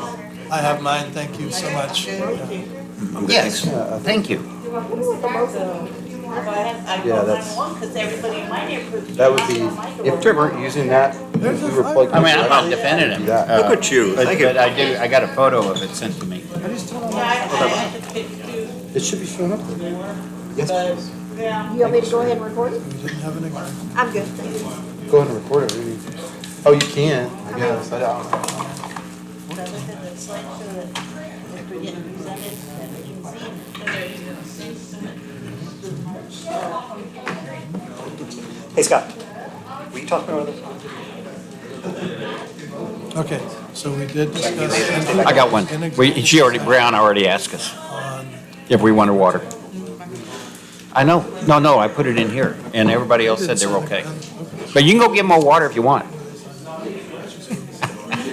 You can bring me a beer if you want. I do have something for it. I've been doing electrical work, and man, this Shiner Lime with sea salt is the beer that drinks. Is that a beer or is it a ranch water? No, it's a Shiner box. It's a Shiner, but it has. That helps you do your electrical work? It does. It's like salt tablets. I'm scared. I've never developed a taste for beer. I don't like the taste of beer, but I'll go and I would carve box. Just don't ever do that in Ireland. Irish whiskey in there. Tastes like chocolate, tastes like chocolate milk. Oh, no, I use, Here's to that. I use Kavanaugh, the family whiskey, Irish whiskey, drop it in there. But the minutes reflect that we come up with the perfect drinks for hot days. All situations. You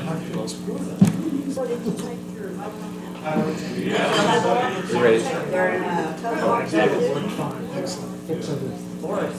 had a friend that went to college with us, he was in the cloud, I might go to Alpha, he finished testing Scott. I drove with him, he went around Scotland, so he was at the house. Okay. And they said, your name's McLeod, your family, you gotta do it at least this high. Yep. You may have to We're work. going next weekend. So he had to put in a half day of work every day, and every night he would stay there. Nice. These things are good. Here, do you want to hand some out to people? This morning, he's much better.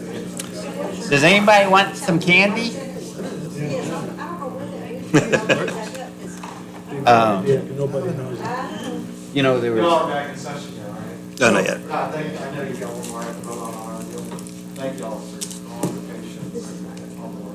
Well, thank you for answering questions that the citizens have and help clarifying this. It really helps. It does. Yeah, and we're happy to do it. Anytime, Neil's running for job, he's more exposure, more transparency. I can keep that on any post, I'm happy to do that. Yeah. Thank you. Thanks. thank you. Yeah, 'cause it was beneficial because before Osage Oaks, the developer had a town hall meeting with any citizen that could come and ask and answer all their questions. And it went very well. Just let me know when you're ready. We can't organize that. Yeah, we can't organize it, that's what. Okay, So I'm ready. gonna All right, we're gonna knock it out. come back and reopen at, where are we, 7:37.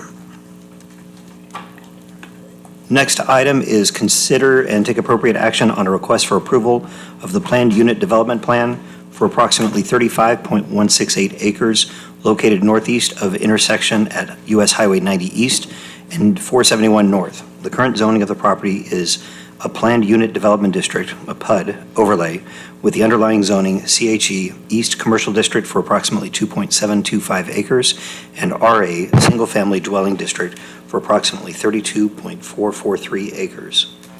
Do I have a motion to approve? So moved. Do I have a second? Second. Any discussion? Yeah. All- Yes, please. Yes.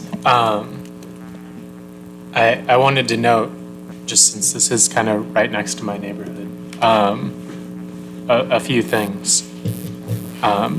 Listening to a lot of the concerns that people had in the public hearings last time and in the far too limited discussions I've been able to have with people in my neighborhood. Some of the ones that really jumped out at me are, people are worried because the lot sizes are smaller than the standard in Castroville. there are more than a few subdivided lots in historic Castroville, and they're actually very similar to the size of the lots at the apartments behind my house. But there isn't really an extended area with the proposed lot size in Castroville right now. Some people are worried about that lot size number in particular because they're afraid of a slippery slope that would lead to lots of subdivisions throughout town. Didn't mean to. He's very upset about that as well. Just punctuation. There are other people who are worried that a smaller lot's going to mean a cheaper or shoddier home. We heard the anticipated sale price earlier. 400 to 500 would put it solidly in the middle to upper band of the neighborhood. It's going to be substantially more expensive than my house. So I apologize for bringing down your property values. We can sell you one. Oh, yes. Well, what's interesting on that, you keep coming back to the lot sizes. When we had when we attended the town hall meeting that was put on by the citizens, the broker there said it's a mixture of 8,000 and up to 12,000 square foot lots. It's a mixture in there. So they're not all 8,000. They're going to be bigger as well. So please finish. Yeah. Sorry. And another thing that I think was underemphasized in our last meeting is that the drainage improvements to the existing Country Village drainage is going to be a really big deal. That's something I hear from my neighbors a lot, is that especially the east end of Country Village floods pretty bad when it rains. They get water right up to their back doors, and that's improvements that the city would not have money to do for quite a while. So to be able to get that done as part of this development agreement is a big deal. I think that two of the most significant remaining ones are that this is going to make drainage worse, and then it's going to impact traffic. I'm willing to trust the engineers that it won't make drainage worse, but we'll have to see. As for traffic, I think there are still discussions that we as a council could have about what else we could do to manage those traffic impacts. I know some people would be very opposed to using those two city lots to make a connection through. I know there are some people proposing that already. That's a discussion that could be had in the future if 471 really becomes a parking lot. All that to say, I wasn't on council when this was negotiated. I, at the time, thought and still think that this is one of the best laid out developments and best negotiated developments the city has managed. So I'm in support of the proposed PUD. Oh, in regards to the traffic thing, the broker also said that they've been talking with TxDOT, and they are set further back from 471, because TxDOT's already told them they're widening 471 right there. So TxDOT is already working the plan and everything with them. Great. Councilman Carey? I had a couple of things I wanted to point out. One, that, Councilman Mertz and I share that we both lived in the apartment complex right there after we moved to Castroville for several months. And that apartment complex does have 12,000 square foot lots, but there's a fourplex on each one of them. There are 33 of them, and that's 132 residential units right there on Country Lane. That's smaller than this development is total. I mean, larger than this development is total. And each of those residents has an allotment of about 2,800 square feet per resident there. So the density of this is not higher than something we've already experienced. It's just that's the only apartment complex in Castroville of that nature. And so I just wanted to bring up those 2 points that I had explored since the last meeting. Yep, absolutely.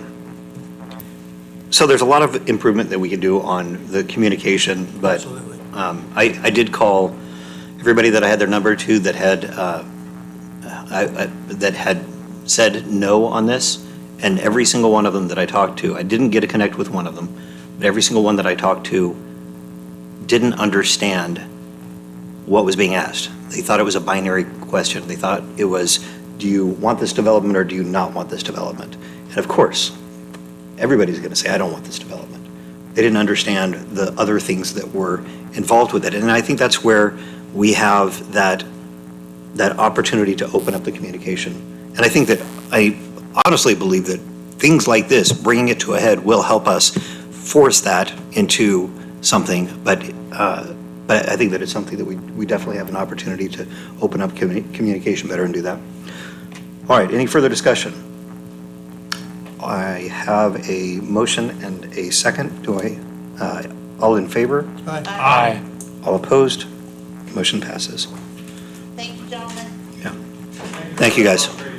Appreciate all the information. Careful getting home. Make it nice. All right. Next item is presentation and update on Castro Colony's Living History Center, and take appropriate action on a request from Castro Colony's Heritage Association to proceed with construction of the Visitor Center / museum building. And for this, we have Councilman King. Scott, can you put that on the presentation on the big screens? It's in the agenda, it's in our packet. Will you bring up the packet on your Sure. screen? You should have coordinated that ahead of time, maybe. I just assumed it was there automatically. What? You think you did? Deborah thinks she sent it to me. I'll have to see if she did. Do you want the dongle? You could just present it from yours? Not on this machine. Okay. Did you not bring it? You didn't bring a thumb drive? I emailed it to you. Yeah, and I thought I sent it to you. I may be crazy. Today's been a day. Well, I was gonna bring a thumb drive, but since it was on the agenda, since it was in the packet, I just assumed, and I assumed I'll wrong. go send it to you. What does this mean? Yeah. We could ask you if You know what it was called? What was it called? So it would be in the packet, right?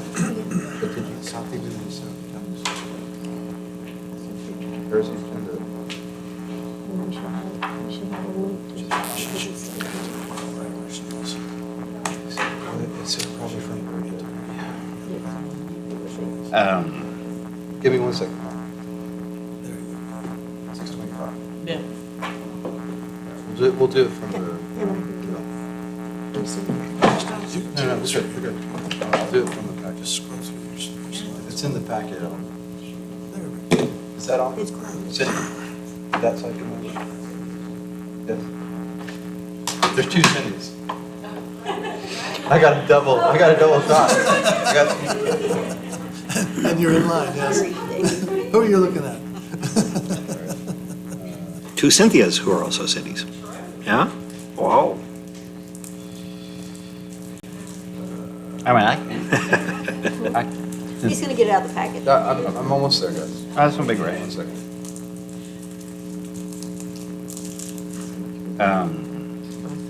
This is it right here, right? While he's bringing that up, I'll read the background information what's in the packets, but it's on February 9th of 2016, the city of Castroville and CCHA, Castro Colony's Heritage Association, entered into a license agreement whereas the CCHA shall operate the Right here? Castro Colony's Living History Center as a Living History Center museum. The agreement requires the CCHA to obtain approval from the city prior to undertaking any project on the premises. By the way, we also have to get permission of the Texas Historic Commission if we do anything on the property. So after approval here, we'll go to the Texas Historic Commission next. And the reason for that is the Texas Historic Commission gave the city a grant of $50,000 way back when, and for perpetuity, anything you do on the property has to go before them. So anyway, it requires approval from the city, shall include but not limited to design cost and materials used. The agreement allows the city to waive any requirement for insurance coverages and performance and payment bonds. So in May of this year, the CCHA received a gift of $300,000 from a Ronald and Betty Keller charitable fund. His wife Betty passed away a few years ago, but Ronald is 92 years old, grew up, of course, in Castroville, and thought a lot of this project, so that's why he contributed money here. He's part of the Keller family out here. The grant, along with current CCH funds, results in a total cash amount of $502,000 that can be utilized toward the project. All expenses toward the project, including but not limited to design costs and materials used, will be less than this amount. If approved, CCHA intends to hire LPA architects to finish the design of the project for a fee not to exceed $24,200. So, is that the first slide? It's after the site plans. Right, that's your presentation. Okay, I'm sorry, can you go earlier than that? Yeah, This, do you want to see this? keep going up, yeah, You want to see the plans? yeah, and then keep going up a little bit. Next, there's that licensing agreement, which is, yeah, right there. Okay, so this is the license agreement. It was signed by Jeff Garner and Kent Keaton for the city, and of course, this was approved by city council back then, and that's all the legal language of that. So basically, in summary, the city owns the property. They entered in a license agreement where CCHA shall operate the museum. They will acquire all funds, all voluntary work, all everything. And then the city helps out by paying the utility bills, which is a big thing, and also does the landscaping, cutting the grass and so forth, and provides security. Okay, then if you go down to those plans, you don't have to look at them in detail, but a few years ago, we hired CCHA to develop plans for the site. And those are them. You basically, up at the front of the site is the old building, historic building that was built about 1850s. There was a dog trot cabin in there, and then on the back of the property is where this new two-story museum building will go. And you can kind of go forward from that, Scott. So we've already, in fact, these plans, I think, cost CCHA about $2,000. I think LPA was giving us a deal on it. But this is, if you look at the bottom drawing there, you'll see off to the left, there's a little thing that looks like it has 2 rooms on it. That's a bathroom facility that we had built about 3 years ago for about $70,000. It's all under one roof, but there is an open area between that little two-room bathroom and the big 2-story building that's there at the top of that drawing, and you can walk in between, and it's all, the rest of that's all patio covered. Okay, go on, Scott, thank you. So this is some elevations of what it's gonna look like. Of course, the primary designer of this is Mickey Conrad, who grew up here, and he did, before we even started talking about Alsatian vernacular and everything, this was all done under Alsatian vernacular. And go on, Scott. And Kind of looks a little bit like the, come back. kind of looks a little bit like the Landmark Inn. Looks a little bit like Landmark Inn, looks a little bit like the community center. Again, it's going to be stucco. And go on. So, and these, by the way, these are concept plans. They're not, so the reason we're paying $24,000 more is to actually get plans that we can build, get it permitted, get it built, subcontract out the work and so forth. So now you can go blow up that one with the blue. So this is the, basically the Castro Colony's Living History Center Museum building. This is the building that you see out there. That's not at first I thought someone had painted this, but no, that's actually it. It has the sign in the front. This is before we put the state historic marker on it, yeah. And go on, next slide. So right here, the project history in '75, CCHA was formed, and its purpose is to bring together those people who are interested in the culture and history of the Castro colonies of Castroville, not just Castroville, but all of Medina County, and of course those included Quee, Vandenberg, Dehennis, and all these other settlements around. You have Haby settlement, Botter settlement, and so forth. And then part of this is that they've always had this dream of doing this museum building. Go on, next slide.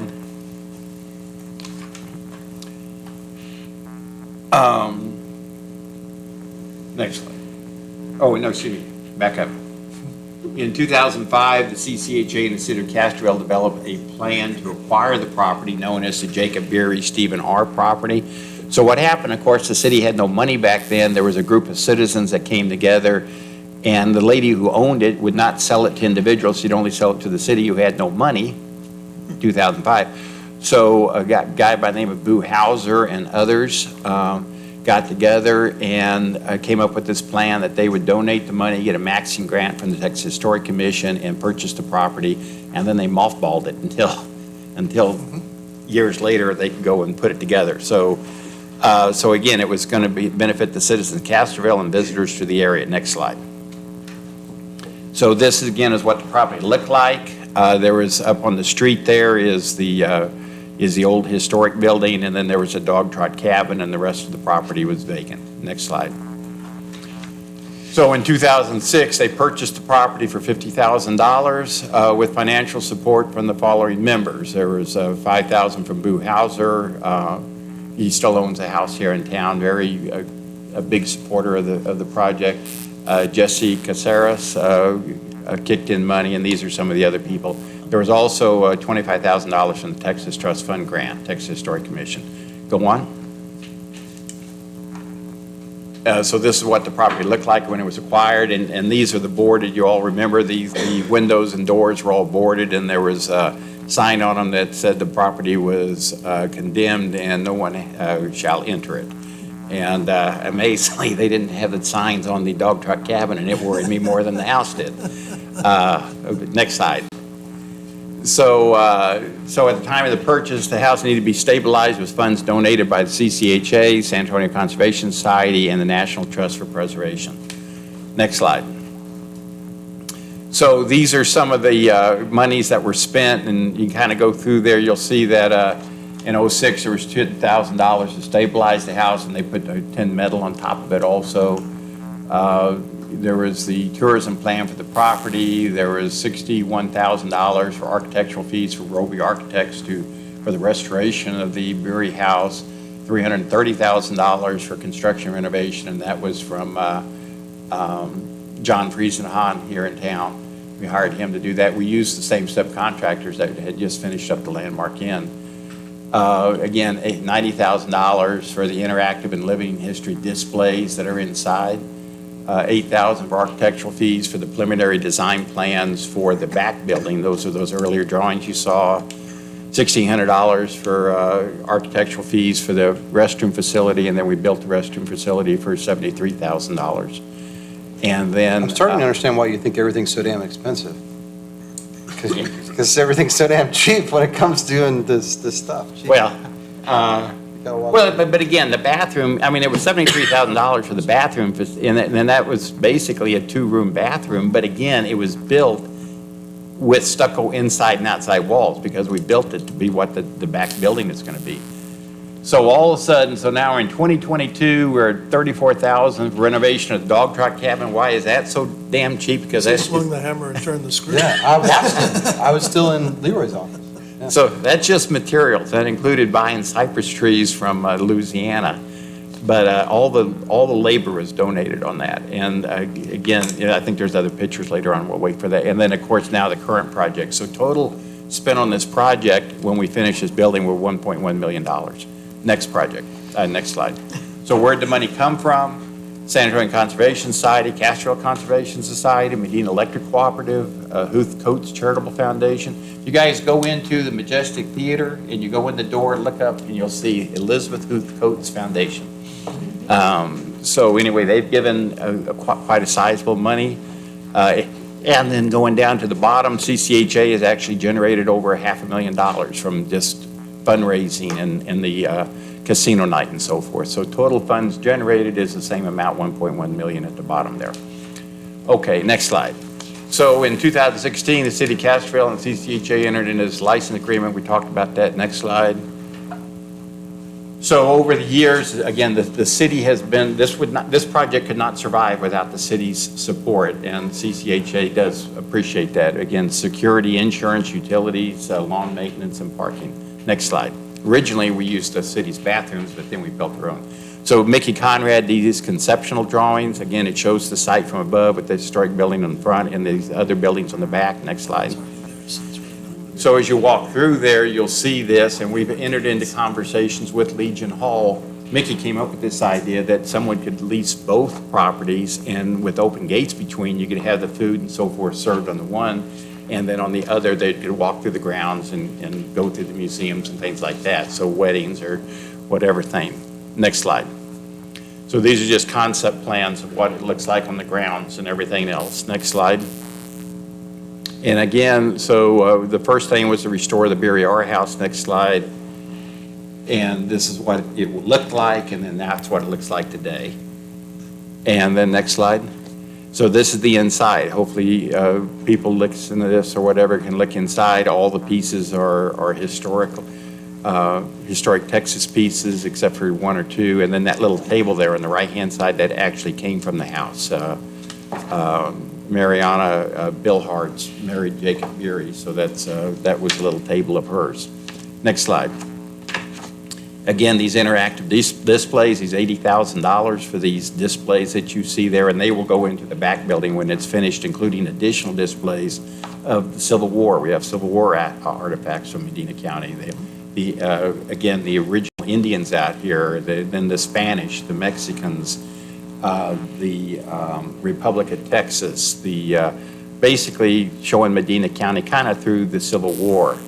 And family stories of, from outhouses to how do you render hogs to how do you do hand washing. And so that's Andre Castro, by the way, talking to you there. The one with Henry Castro, I've been to Disney World, and they have similar stuff for the Hogwarts, where they have these talking pictures where the picture changes. It's really amazing. I was 17 times, yes.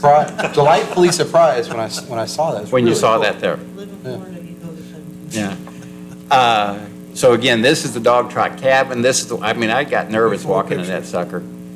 And so then, next slide. So again, this is the foundation that we built first. It is concrete. We decided to upgrade from the dirt floors. And then this is some of the construction crews. And I think there's Houston Marchman there, and of course, Bradford. Bradford, Kenny Robach. Again, Darren was there. There's and the Jetty Keller there. He came out with his son, and as we were working, I asked him, "What do you do?" He said, "Oh, I'm an HVAC guy." And I said, "Hey, we need to put the mini splits in here." And he said, "Sure, no problem." So anyway, next slide. Again, this is what it looks like today. You'll see the pot there. And on the back, right behind that, if you look real carefully, there's a well there. It's the shallowest well in Castroville. It's only 2 foot deep, but it's for the kids can pull up the bucket of water, put it in the thing, pretend it's lighting fire, and then go and there'll be wash stations, and then hanging the clothes on clothes hangers. And then on the other side, this is that in between the dog trot cabin and more displays. And then next slide.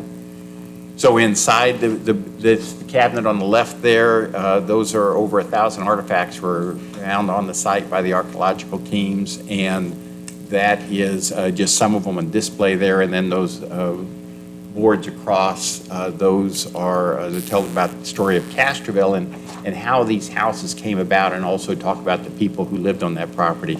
The people who lived on the property, it was originally the Beerys, then the Groffs, and then their daughter Annie married Frank Shearhart, so the Shearharts were there. And then during World War II, their daughter and her husband was a Habe lived there with them. So you had the Beerys, Groffs, Shearharts, and Habes were all in on this property. Next slide. So again, this is the bathroom building, our $70,000 bathroom building. Next slide. You just need 4 of those out the pool. Yeah. And then, but of course, we put artifacts on it. So the thing there at the bottom is a little thing where kids can come and dig for artifacts. It's kind of like a glorified sandbox. And then the things at the top, they talk about privies and what you can find in privies. And if you go inside them, there's historic photos, or there's photos of historic outhouses in Medina County. You can see a 2-holer, you can see, all different things in there. Next, WPA outhouse. So again, this is the rear building we're gonna build. Next slide. And again, these elevations, you can go through these, you've all seen these. Oh, and then we've also had other events out there that came by ship on 2 different occasions, which is a play. And then, of course, that's Davy Habe and Davy Cease. Yeah. Just slapped me, and Michael, but they were playing for that. And then we've all, of course, just this recently we had all local had their dinners in the backyard. And of course, it's open for the candlelight tour since started in 2018 and every year since then. Next slide. And then, of course, every year they have the casino night, which has, this past year, I think it was $27,000, which again, it's bringing in, and that's all that money, just one and only purpose is to support this building. Next slide. Of course, we also in cooperation with the city, Castroville and the Landmark Inn, and with Arnie and the CADC in cooperating to promote historic preservation. So next slide. So some years ago, we came up with this trifold promotion. I don't know if Arnie came up with it or if Pat did, but Pat was the one who put it together. Pat came up with the idea. So it's just a three sites, but all 3 sites, when visitors come, they say, hey, you need to go look at these other 2 sites also. Next slide. And of course, we have the big Alsatian Festival of Texas. It's not part of it, but the same people are involved in both. And this Alsatian Festival is not a fundraiser at all. It's simple. It's a successful party if we don't make any money at the end of the thing, because it's just a party. And that's it. So what I'm, again, asking for is that was in the packet, is if we can move forward with this project. Again, there's no cost to the city, but we, as in the past, the city council has agreed to waive permitting and inspection fees and waive the requirement. We're going to build it ourselves. So Phil King is, Mickey Conrad's the architect. I will be the structural engineer and the construction manager. I've built other buildings in the past, and this is a pretty simple building. And so we'll subcontract everything. So that's, if they have any questions. You want to go first? You can go first. Looking at your conceptual drawings and that, I see you have gates for the Legion in 2 areas, for the American Legion property. Yes. Are you paying rent when you utilize the picnic area? Are we paying rent and when we do what? When we rent out, whenever the Legion rents out? No, what it would be is the agreement is that I've given a draft agreement to the Legion. A person would come and rent the Legion property, and they would rent the Living History Center property, and each one would be responsible. But if they wanted to do that and open up both properties, then you could open the gates between them. Okay. Okay. And what's the backup plan if you have somebody that wants to rent both, the hall is available for the rent? Then they can't rent it on that day, they gotta find another day. Just, Yeah, and again, add that it's in the either, verbiage. yeah, there's no renting. legal tie between the 2. It's Right. individual rentals. Okay, that's what I need. Thank you. Great. Any questions, comments? Yes. So in the packet, it said you were going to be donating the engineering, design, and project management? Yes. Does that mean you will not be paid? I will not be paid. Okay. And the other one, you said that the city covers the utility bills at the property. Do you have any estimate of what the marginal utility bill will be to cool the new building? I don't, what's the current, I mean, right now, the city is currently paying utility bill, but I'm guessing I really don't know. There's the 2 cabins have mini splits, and the big building has air conditioners, and it's only opened on the weekends, so the air conditioners don't stay cold. But if I had to guess, David, I'd assume maybe $300, because there is hardly any water. So Well, and there's not going to be new water usage because the bathrooms bathrooms are already there. I'm going to say maybe a couple $100 a month is my best guess. Okay. For electric.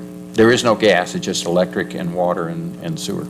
It would just be the increased AC for the building. For the back building. It did put mini splits in the dog truck? Yeah, because that, by the way, that dog trot, it is licensed by the Texas Historic Commission. They would not allow, the architectural digs had to be approved by them. What you do with the artifacts had to be approved by them. So they had to approve the construction of the building because that's where the artifacts are going to be stored. And so they got their say on that, and they said they had to be air conditioned. Well, for the architect's sake, yes. Yes. So, yeah, they're all protected. Excellent. Okay, That's all. great. So I believe that the motion that we're looking for is to allow the Castro Colonies Heritage Association to move forward with the construction of the Visitor Center/Museum building with the following provisions. The city will waive requirements of insurance coverages and performance and payment bonds. The city will waive building permit and inspection fees. The city will allow CCHA to build the structure as the project manager with the understanding that engineering design and project management will be donated to the project by Philip King, PE. So moved. Great. I have a motion. Do I have a second? I'll second. Great. Phil can't second the motion. You can't? No. And I shouldn't vote on it, right? Correct. No. You could, You're not being I don't get any evasive. personal You're benefit. receiving no remuneration. This is all volunteer. Yeah, I don't you could think choose there's a not. problem with you voting. You can't vote for it, well, the legal reason is you can't vote for it because that is a separate non-profit entity and it doesn't follow the same rules as the government. Okay. Okay. I got a question Please. or concern. Waive any requirement of insurance coverage. The city's covering the insurance on the Okay. property already. I just see that and I'm like, Yeah. okay. All right, that answers that. Anything else? All right. I have a motion and a second. All in favor? Aye. All opposed? Motion passes. yeah, Priscilla's still here. Priscilla, you sat on the Berry Committee when we first looked at this project some time ago. Thank you. Was Boo on that with you all? No, he wasn't, no.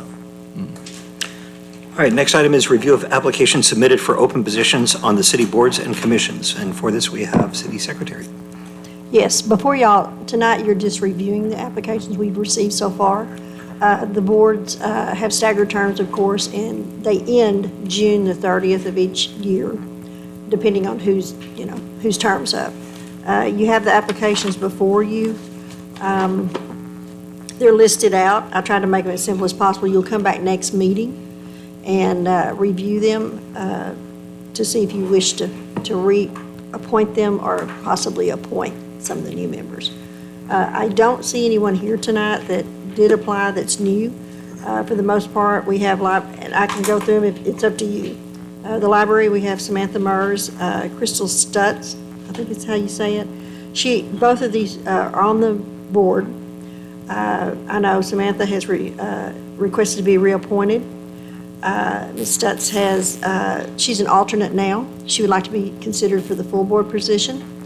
I have, Ms. Ramos, I think is her last name. She is a new applicant. I believe she is a baker over here at the bakery at Blue Lacy. I did request and suggest that she come tonight to introduce herself. I did not hear back. So hopefully she can come next time if y'all consider her. Carol Yuko's not gonna. I do not know. She has not formally She told said at the me. meeting the other day she didn't intend it. Okay. She's told me twice. Okay, well, she hadn't formally told me, but that's fine. She is not going to re-up, and then also Ms. Schott told me in an email that she is not going to reapply. So we'll have extra, of course, board positions open. Ms. Shaw, she's a school teacher. I believe so, I believe so. And then, of course, on the Parks Board, we have Andrea Arrington Kalk. She'd like to be reappointed. She's currently, I believe, the chair of the Park Board. She's in position 2, and then Chelsea Hogue. She's a new applicant. And then I put on here what positions are open, and some of them are still open, even if you appoint these folks onto the board. Planning and Zoning, we have Priscilla Garrett. She's number 1, and she also happens to be number 1 on the board. She's asking to be reappointed. Jeff Gardner has said that he is not going to reapply. That leaves us full board position 1 and 2, and then they have an alternate position that's been open for a long period of time, and it's until 2025. I do have a member of the HLC that has requested to be considered for this. He didn't get it in time, so it'll be on the next agenda. Depending on if you want more members, it's on a couple of boards at the same time. If not, if anybody knows of anyone that would be interested, put the word out that we need members. well, for a few boards, but Airport. the airport, We have names coming. the airport board, I did reach out to them again. I do know Matt Ewalt is not going to reapply, so you have a position open there. We have not, I've not formally heard from Carlos. I did reach out to Bruce, I believe it is. He sent me the agenda for the next meeting and said, please reach out to him to let me know if he is not going to reapply. So we'll have a few positions on that board too. My zoning board of adjustments, we do have an opening, continued opening. We haven't met in almost 2 years. I do have a couple of positions open. I have not heard back from them yet to see if they're going to reapply. I did, reach out to them again, so hopefully I can catch them. And I believe that should be it for right now. But You start off. these are just for consideration, and of course, the next meeting we'll have for motion, yes, Perfect. for action. All right, great, thank you. And thank you for, I'm kind of disappointed that they didn't come in, and I'd like to hear from them. Well, and I don't know the lady that sent it over, that is the baker. She had submitted it, I don't know if she dropped it off or what, but yes, I haven't heard from, I asked if they could. I didn't hear back to say that they couldn't because of maybe work or something of that nature, so hopefully they can come in and take a little time next week or the next meeting. Maybe just if y'all- email them and encourage them to come out again. Just I will. one, I'd love I to will. hear from them. Yeah. I mean, I appreciate the fact that they're stepping up Right. at all. Put a face to the Yeah. name, that way we'll know who they are. Perfect. Will. All right. Next item is consider and take appropriate action on purchase of a restroom trailer in an amount not to exceed $70,000. Now, the reason that I did this is while there were two of us that were out, and we had a split council decision, 2 for and 2 against. And so I thought it would be prudent to bring it back. This isn't to try and push it through. This isn't trying to force an answer. This is just, I thought it would be appropriate to give everybody on city council the opportunity to hear this and make a decision on that. Do you have a presentation on this that you wanted to give again? No, it's the same presentation. Okay. Well, David wasn't here for the last meeting. He wasn't. Neither was the mayor. He saw the meeting, David saw it at the meeting before. It was the third time. It wasn't a new presentation last time? Price We just change answered by a couple of questions. $5,000. Which trucks could pull it? I think we identified that. How much it weighs. We confirmed how many restrooms are available, what the class is, like comparable class, and then we provided a couple of examples of aftermarket trailers that are similar that are currently offered for sale. So you give an idea of kind of what the value is on this versus that. Okay, so I wanted to open it up to discussion, and then we'll take a vote. Let me start on Herb's side. I think it's a good idea, we ought to buy. Okay. Do you want to give any more context behind that? I know we talked about this before, just, this is really for David's benefit. If you look at all the money we're spending on portables and the numbers of times a year that we do it, this seems like a reasonable investment. I would support it. I noticed the price came down $5,000 because it was 75 at the last meeting, now it's 70. Okay. Great. Did you have any questions or comments? Yeah, I had 2 questions that I think I had asked last time and you didn't have the answers for. I was curious if you'd gotten those. How long are these trailers generally good for? This one's already 5 years old. Yeah, so depending on the usage, being that the city of Castroville has only used it a handful of times, on average, it could be 10 plus years. This unit has been stored in a covered shelter area, so it has been protected from the weather elements. I know Councilman King had mentioned that possibly going up and inspecting it, if that's something that council would like to do, then direct staff to do it. But I think 10 plus years is a good return on investment for it, being that it was stored in a covered area. I think it's just a plus as well. Do we have any idea of how much annual maintenance this would require if we purchased it, like in dollars? I couldn't put a number to it. I know that the general maintenance on it obviously is going to be the cleanings of it. The paper products and the products used to clean it on after every usage. But I couldn't tell you what the. Okay. And then in the insert here, you've got 6 events listed that we would frequently be renting a restroom trailer for anyway. But earlier, it sounded like we're also looking at renting bathrooms to use at the pool during construction. Did I understand that correctly? No, we were looking at expanding. So the contractors are required to get their own bathrooms. That's part of the deal. I meant for But patrons yeah, during. when we were talking about open swim, if we were to try and, right now, we are limiting pool activities and not offering open swim. And we've got it basically where groups come in, and generally the group that's there the longest is how long? Maybe 2 hours at maximum. So we have 2 restrooms there, an ADA and a regular restroom there now, but no sinks. Councilman King had asked, can we look at going back to open swim, and what would that look like? So that may be what you're thinking about is, if we were to open open swim, we would really need to have at least probably another 2 bathrooms that we would rent. And then we would need to get a sink facility of some kind, and we can either rent or purchase the sink facility. So that may be what you're thinking of. Okay. Any other questions? Nope, that's it. Great. Councilman King? Yeah, maintenance, by the way, the biggest maintenance item on this is tires, because even when they're not being used, as Cindy's brother-in-law keeps reminding me, about every 3 years you replace tires, and a good set of tires are usually about, $200 or $300 each. But they, because it's 12,000-pound trailer. The one thing, again, we don't ever rent porta potties for our events in a cluster. Like, they're all over the place. So We do for a couple. We do for July 4th, and we could for Old Fashioned.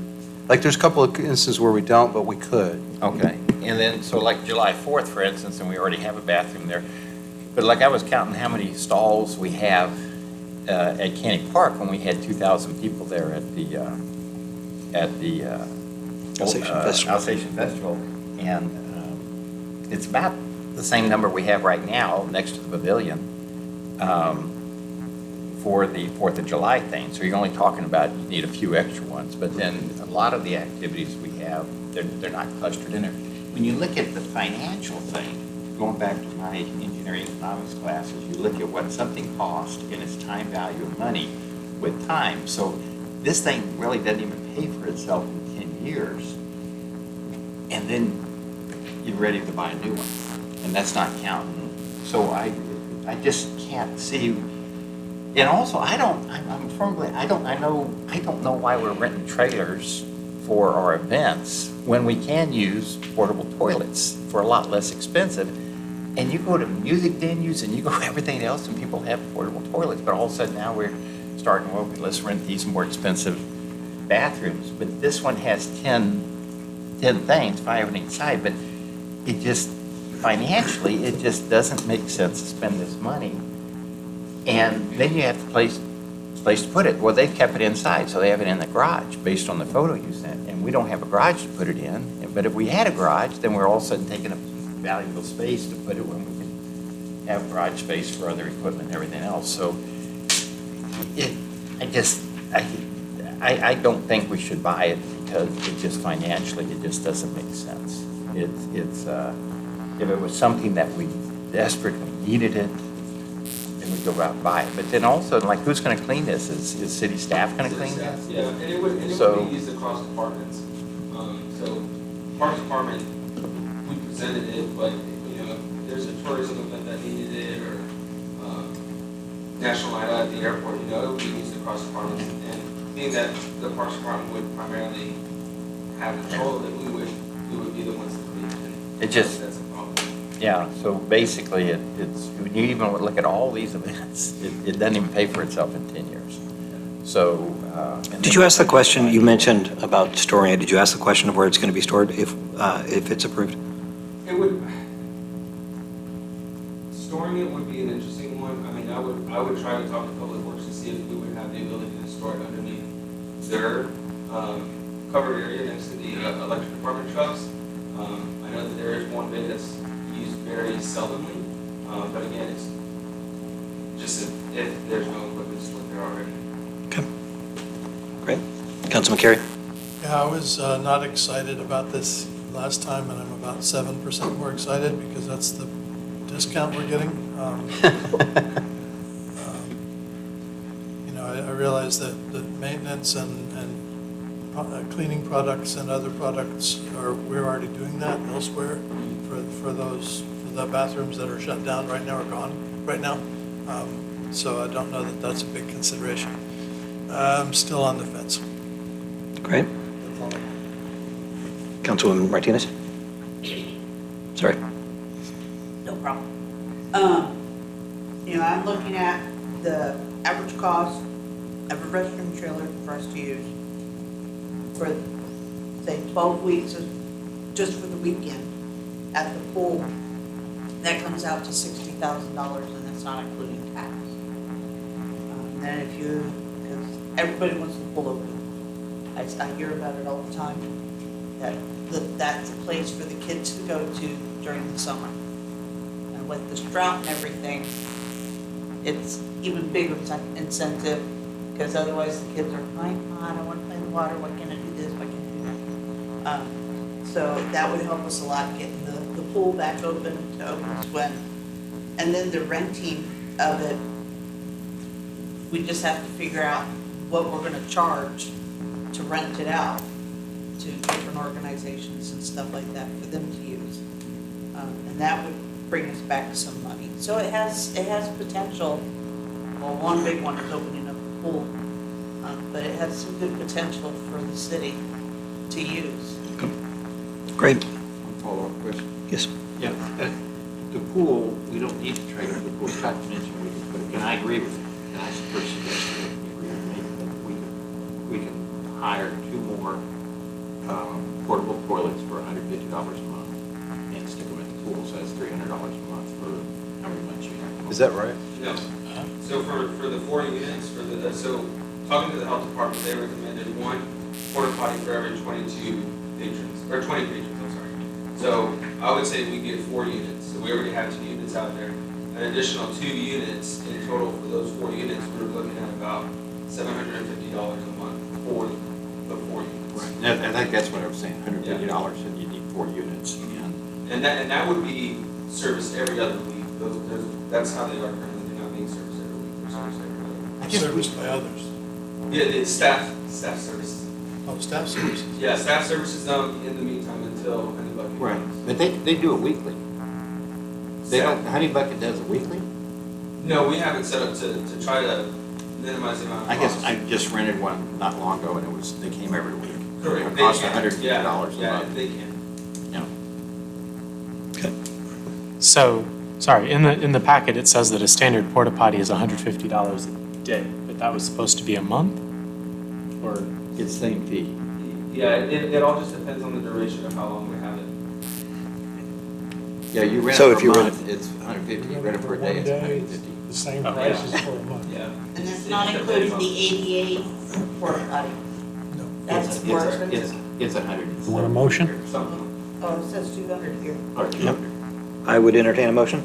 I move we approve the purchase of a restroom trailer in the amount not to exceed $70,000. Okay. Do I have a second? I'll second. I have a motion by Councilman Dyer, a second by Councilwoman Martinez. Any further discussion? All in favor? Aye. Aye. All opposed? Nay. Motion passes. Thank you. It was good consideration. I appreciate all the thought that's going into How this. fast can we get it here? Let's hope the tires don't blow out. It's not Florida, is it? Yeah. Is it in Florida? No, it's here. Yeah. Oh, it's here? Jacksonville, Texas. Oh, it's really? Yeah, this was actually Devin Frederickson that brought this to us. I don't know if you caught that. Oh, So that's the new place that he had moved to, and that's why we're getting such a good deal on I was it. thinking Florida the whole time. Yeah, I didn't usually get Okay, next item is presentation on proposed FY '24-25 budget. For this, we have Scott. Thank you, Jonah. Thank you. Thanks, Jonah. You didn't have to use your pajamas. Pajamas? I tried. He offered to We were bring joking pajamas. about how Oh. the meeting was gonna go today at the store. Hey, Laura, this is the interesting stuff. No. Cindy, this is the interesting. Yeah. Or listen. Good Bye. night, Cindy. Other Cindy. Oh, Cindy's. You're still stuck here. All right, well, we're making progress. That's on? That's on. Yes. Good night, Jonah. Good night, Jonah. Thank you. See you tomorrow. So, in that meeting that lasted till midnight, we had a budget presentation on the agenda, didn't have time to get it. I gave you the handouts. We had an opportunity to talk about it at the council shop, didn't really get into budget. So this is the same presentation you've seen, or should have seen, It's been updated. that's been updated. Were there, did y'all get handouts, new Yeah. handouts? Mhm. Okay, Yeah. good, okay, good. Yeah, and I sent y'all an email on it because on your staff report, I believe, Leroy let you know what he changed out on it too. So you kind of know. You also have all of the Excel sheets that make this budget. Now what you have, I think I just attached it, so you have a window in time. It is being updated, I won't say constantly, but every 3 or 4 days, we make changes to that budget. So what you have is out of sync with where we are right now. And the good news is, like, just cutting to the end, we had, when the first proposed budget I brought to you, I think had about $140,000 deficit we needed to find or cut or do something, and right now, we're looking at more like slightly less than $40,000 deficit. Most of that's been made up in 2 areas. One is the police grant. I confirmed that we hadn't properly accounted for the COPS grant money that we'll be receiving, so that's now budgeted in the budget as revenue to offset that cost. I can't remember the total amount, it's around $80,000 or so. And then there was, that's it, might have been larger than that, but then there was a property tax. I had a meeting with our financial advisor to talk about what we're likely to see.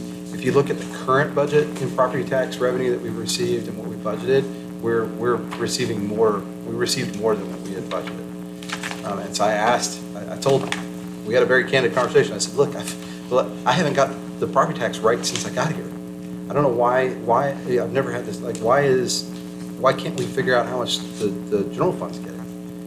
Why is this an issue? And part of it's because we are monkeying around with trying to change increase the INS rate, but part of it's because apparently the way that we get our information from the county and the way they estimate their costs and the way our financial advisor interprets that, he says, it's just it's a moving target. We don't, they're very, very conservative at the county. And so we haven't really nailed in or dialed in how much conservatism to build in. But anyway, point is, he felt safe enough adding another about $100,000 in revenue. So that's where the majority of that was, those two items. Just walking through this, there are 35 slides, so I'll try to breeze through this, but please stop me if there's something that you want to discuss in greater detail.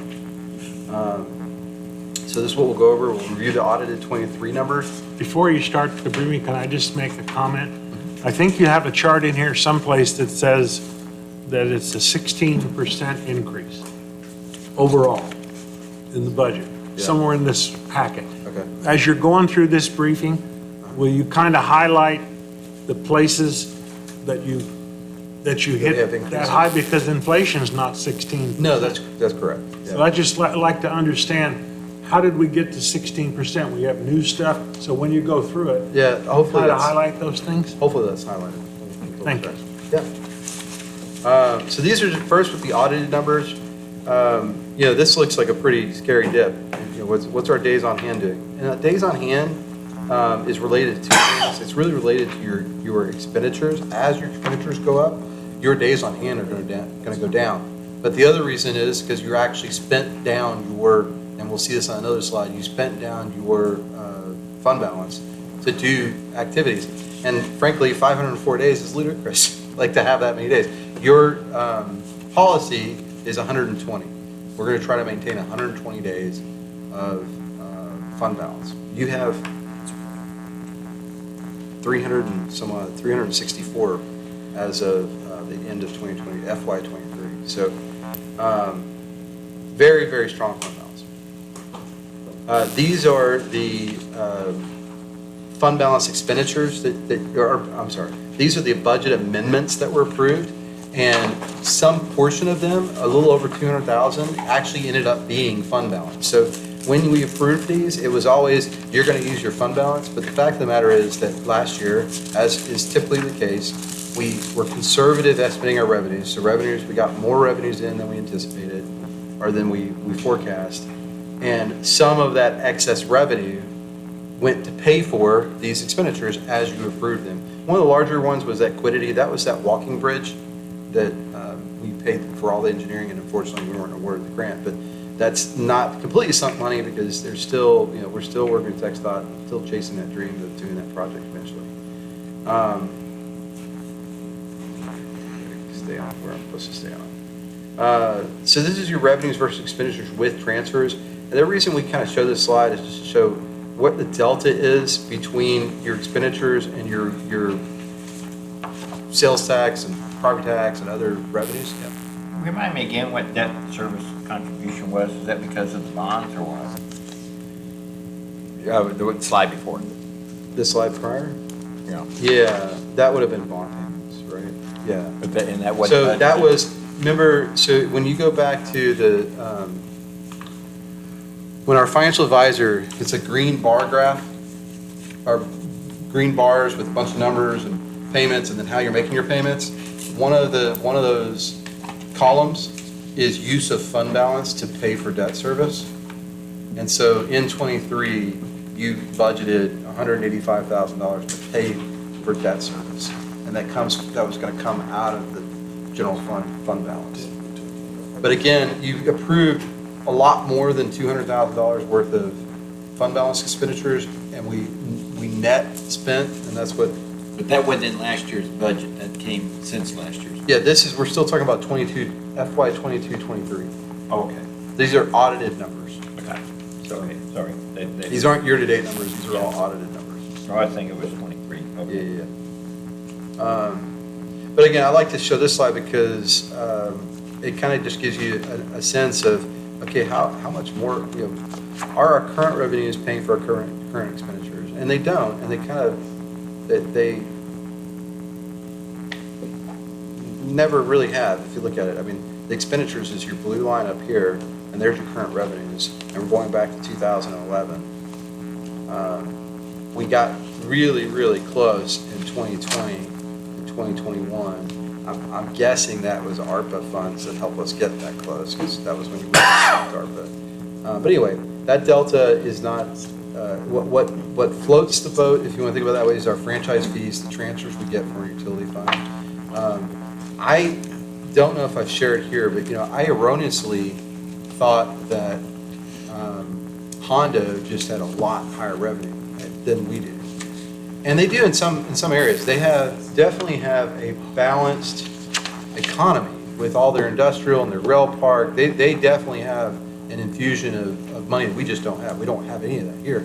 But the more I've gotten to know their city manager and more we've talked, the more I realized, no, they transfer like $5 million from their utilities to their general fund. They're kind of like Yoakum and some of the others. And I'm not throwing these cities on the bus. They just have a different philosophy when it comes to property taxes, et cetera. They have what I believe, and we'll look at property taxes next, they have a false concept of really a false Misleading. understanding of misleading kind of where their property tax is, because it's deflated from where it really should be. If you considered all the general fund expenditures, the reason the folks in Hondo aren't paying their full share is because they're pulling all this money out of the utilities, and you all know what the long-term consequence of that is. It means your infrastructure, your utilities starts to fall apart because you aren't investing in it, and that is the only outcome that can happen. When you suck a system dry, it's like not putting oil in the machine. So anyway, but we subsist on transfers, but I think this is a very good, the way we're doing it works, and I think it's defensible, and we're being very prudent. There's your general fund, and this is the part, the graph I love the most as a taxpaying citizen of Castroville, and that is that when you look at our sales tax versus our property tax, look at that delta. And that's, the trend is going the right direction on both of those. Sales tax is up and away, and property tax is trending downward. And I know people don't feel it, but that is the long-term, that's what our financial policies, the long-term outcome of our financial policies will be that this separation continues, and that your property tax, if this council kind of maintains its course, will continue to either stay flat or down in the right. Yeah. Also, I had a question about this slide, actually. So are we anticipating appraised values to go down or lowering our property tax rate?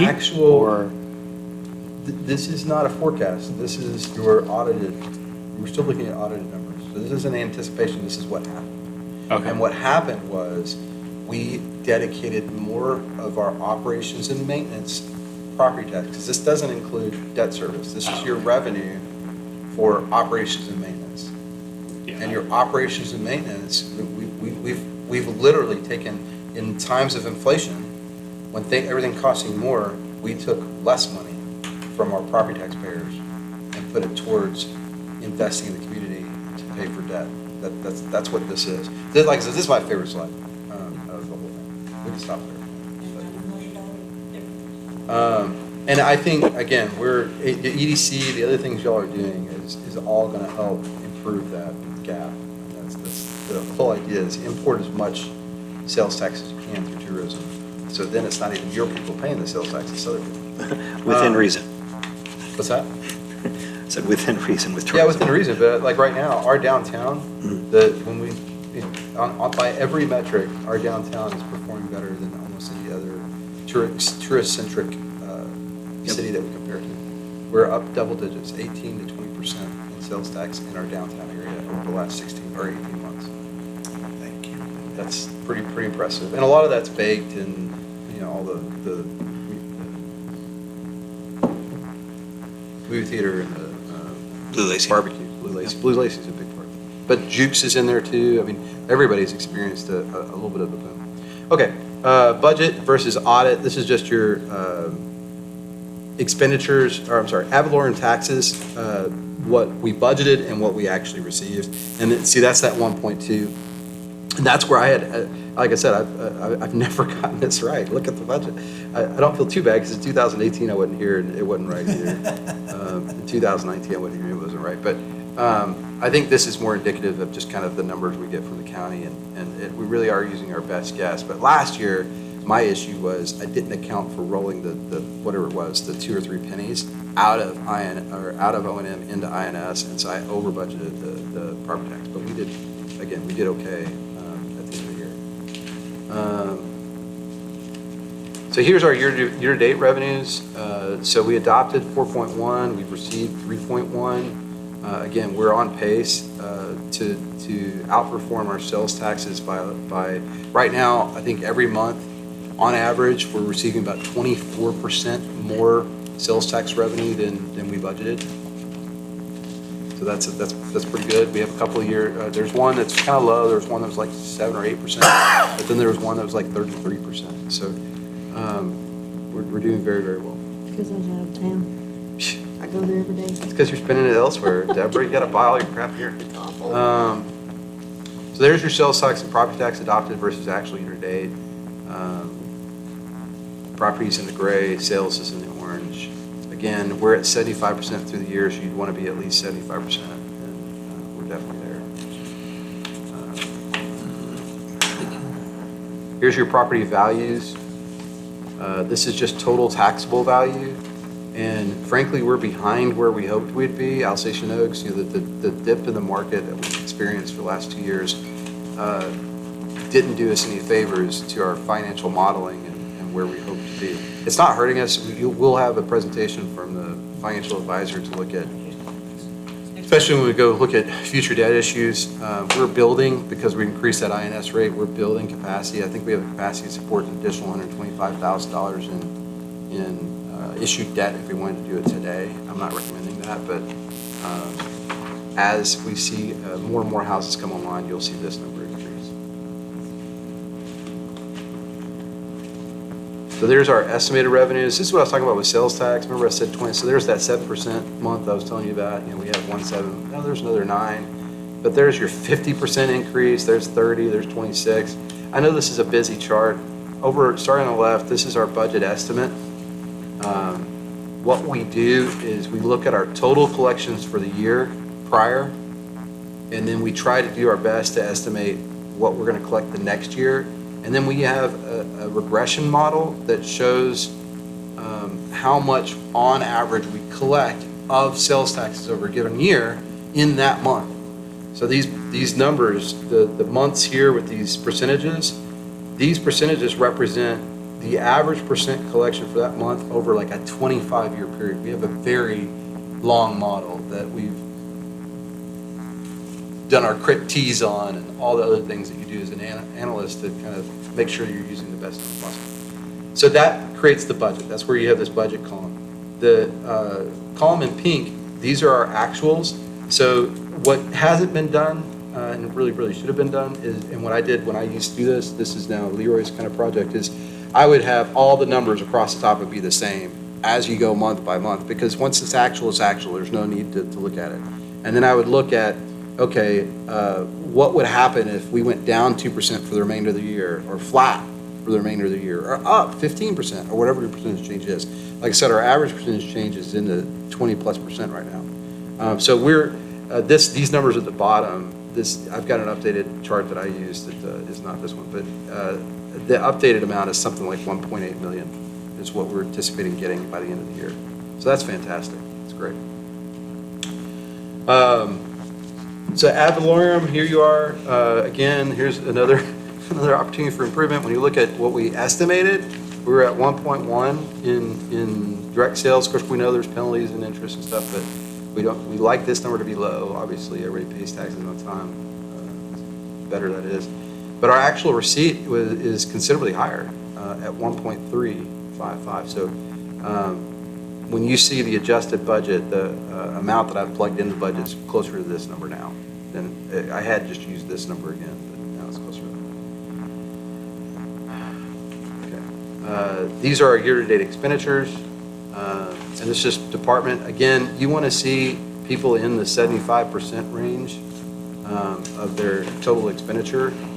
And you can see in city administration, I think he lays out why we're on another slide. He lays out, what's that? Yeah. So I kind of want to jump forward to that, but there's a couple of departments we're over, but it's all approved expenditures. A lot of stuff falls in my category. It's not because I'm out there being bougie or whatever, buying expensive stuff. It's because there's a lot of non-departmental type stuff that falls. And that's on page 26. Contract. That's all what? On page 26. Slide 26. I'll get there. I wish there was percentages. There should have been. Please, let's report. Emergency management. Again, we'd only budgeted 6, but we spent 18. I'll get into that. Major streets, parks and rec. What triggered them to go so high? What's that? You said Parks and Rec? Yeah, well, Parks and Rec, where was that one? That's going to be, a lot of that is what we're doing right now. It's all the community center stuff. It's being billed to Parks and Rec. Okay. So that's where a bunch of that money is. Okay. But also, a lot of that was the improvement to the pool is going into that. Right. Yeah. So when y'all approved that 99 grand for the pool improvement, and you only paid half of it, so it should only be 50. But sometimes, I'll be honest, sometimes we bill the entire expense, and then we offset it when the books aren't always adjusted in real time. Yeah. They get adjusted later. So this is where we kind of, I think this is kind of the important slide that goes with the bar graphs. This kind of lays out what we're doing. So You have your contracted service for EMC, that's about 20 grand, and the building repairs and maintenance, city hall modifications was 52. So that's all coming out of city admin. Emergency management, we bought the badge printer setup, that was about 12 grand, we'd only budgeted 6. And then the county warning, we got a bill from the county warning, the county for the warning sign, that was $3,000. And IMPA came out of as well. Community development, we spent a lot more, but this is actually a good thing because we always add an administrative adder to our permit fees and reviews. So anytime Bureau Veritas is sending us a bill for $82,000, we made whatever it was, an additional 5 to 10% on that money. So it's kind of like fuel sales at the airport. We don't mind being wrong on that expenditure because it means we actually make more revenue on the back end. Parks and Rec, so again, that's the one you asked about. You have LPA in there, that's 128,000. You have the Alliance for your Alliance that's doing the low voltage. They're at 18.9 so far. The Moy Ramirez, I think that might have been the demo. I'm not sure. Or I don't know. It could have been environmental. I'm not sure, but that's 10,000. But obviously, once we get the community center funds released, those funds there'll be revenue that will offset all that. Finance, we got supplies. Boy, Ramirez is probably the civil engineering fee for the community center. Yeah, so I wasn't sure. Yeah, because they're a civil engineer. But they're a sub to LPA. Yeah, but I think we pay for them separately. Yeah. Sorry, I didn't mean to come off that. City council, we had the Euroviz rules contract. IT, of course, we got BC3, that's at about 100 grand. And the Civic Plus website is 17. So anyway, that's those items. You can look at those and ask questions later. So here's our proposed revenues. I think he highlighted the change. So I think I told you I increased property tax by 100,000. There it is. It's 1.3. That could go up a little bit more as we continue to refine. And then under other revenue, that's the increase for the COPS grant. That's where you see the 234 going up to 412.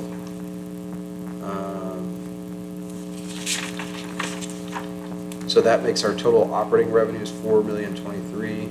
Our total revenue with the transfers in at $4,007,000. And those transfers in, that's not just the franchise fee, that's the franchise fee, and then also your right-of-way maintenance. So there's a right-of-way maintenance that gets cleared. Here's your expenditures. I think, yeah, so he reduced streets by 22,000. I need to go, I need to go look at that Excel and see where that was pulled out.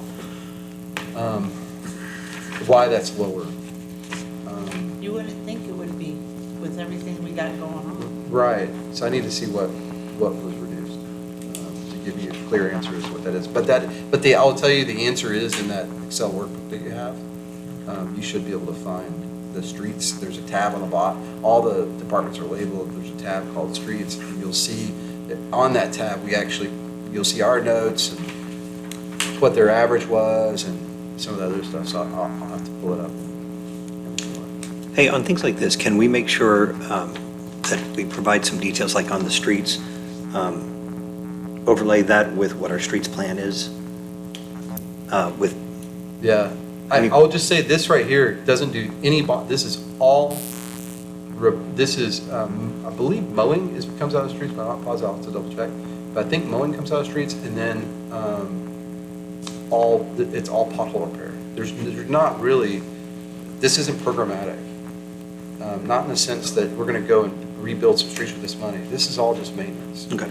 Yeah. So the general. Well, we need to relook at that anyway. Like any of these ongoing things, as we've talked about, one of the important things is getting the streets repaired. And I think that should be a part of this budget discussion, is just saying this is what our plan is. Same thing with drainage, honestly. Yeah. This is what our plan is, and this is what we're providing against that. I'm just being honest. I don't have a plan right now. I'm working with the county and Daniel, who's our streets foreman, and Ricky to kind of develop a plan. And one of the things that I think we have a good opportunity to do an interlocal with our county. I don't know how many of the councils were about this, but Larry Sitter has been and I have had a lot of conversation about it, and he's come around to the idea of helping the city pave a certain number of streets or do projects basically every year. So what I'm doing right now, what I've tasked my staff to do is figure out which streets those are and where they are, and then let's work, we need to have a sit down with his group, with Larry's group, and figure out what that looks like. And that would be the plan, but I don't have one right now, because I don't. The plan.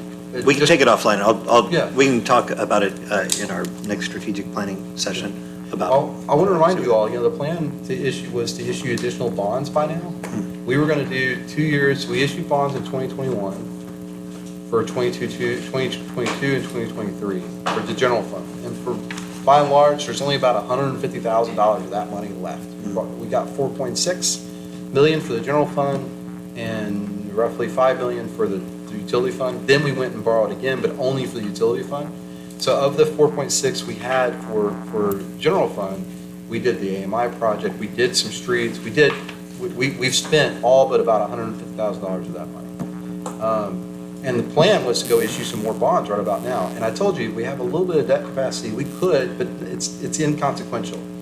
The real ability to do that will be when we start seeing houses in a larger quantity coming out of Flat Creek and Alsatian Oaks.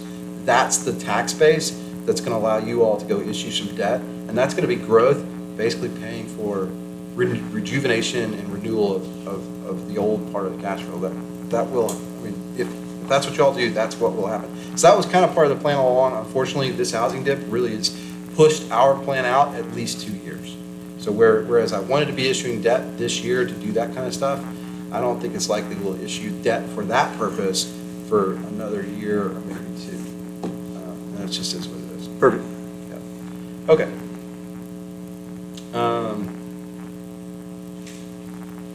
So PD, I just want to walk through the big increases. The PD, that's your COPS grant officers. We're hiring 2 additional officers. And community development, y'all approved adding that role. Now, we decreased because we took what Devin's pay was, and I didn't refill that position. So his pay basically got divvied up between communities, the community development, and I think we created another parks position, but like a laborer position. So anyway. Talking about Jonathan? Yeah. Yeah.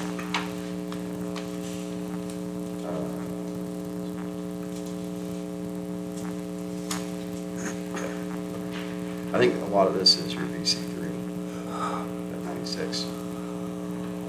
Yep. Okay.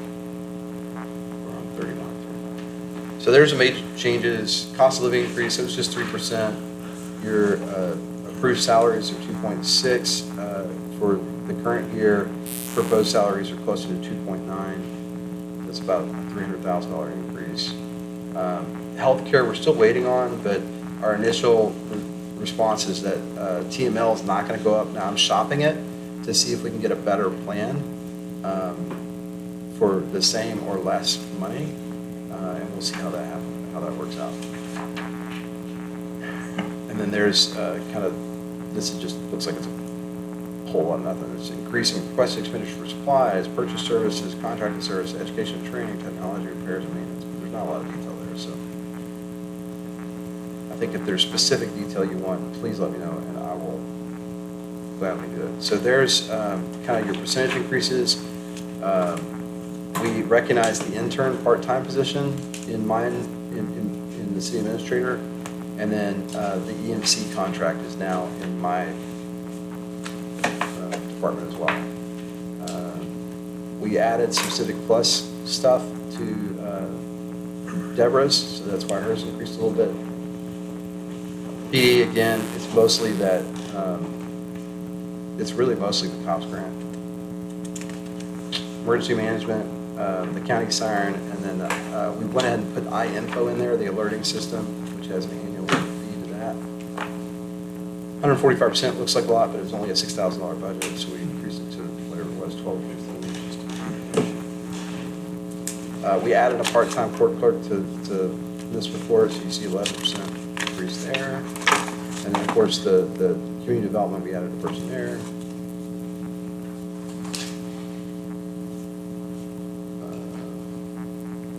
Other big ones, IT, again, the biggest thing was BC3.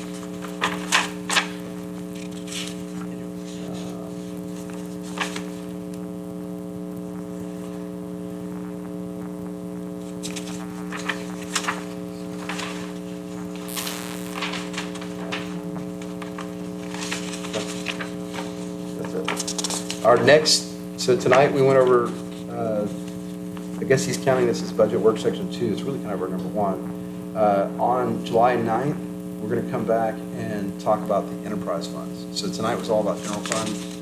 The next meeting will be about enterprise funds and where those sit. And hopefully we'll have some gas. I mean, the big unknown for enterprise is gas. What's it going to cost to run our gas system? And no one on my staff, including myself, can answer that today, but we're working diligently to get you an answer. Okay, great. Any questions on the budget? Okay. Next item is staff reports.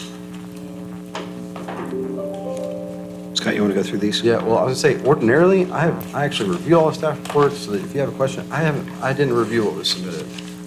I was traveling a lot last week. I have questions. Yes. Please, Sheena? All right, regarding the rock piles that are on Dr. Best's property from the street, what's our Yes. status?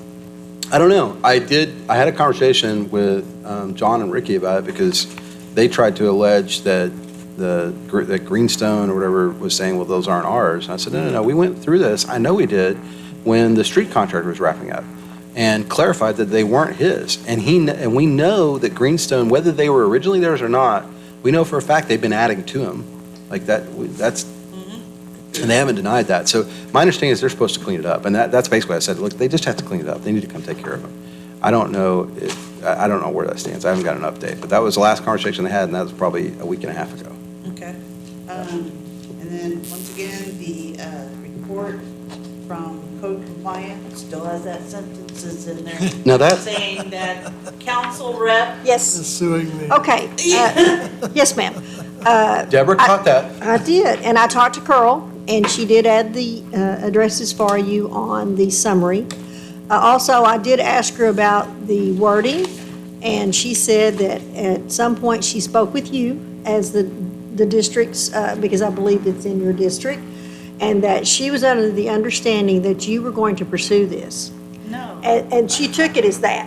And so that's why she wrote it that way. So I told her, I said, well, I would ask, and if that's not the case, then we will.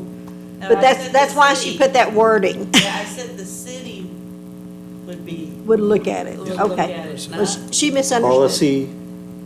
No, I know. Well, but she spoke to you in person, and so I'm she, hearing this for the first time. yeah, she took it as she thought you were pursuing it. Well, good, now that we So, cleared that but up. that's okay. I will talk with her, and I have no problem relaying that. I didn't think that was the case, but Yeah, no problem. You know. Communication, we understand.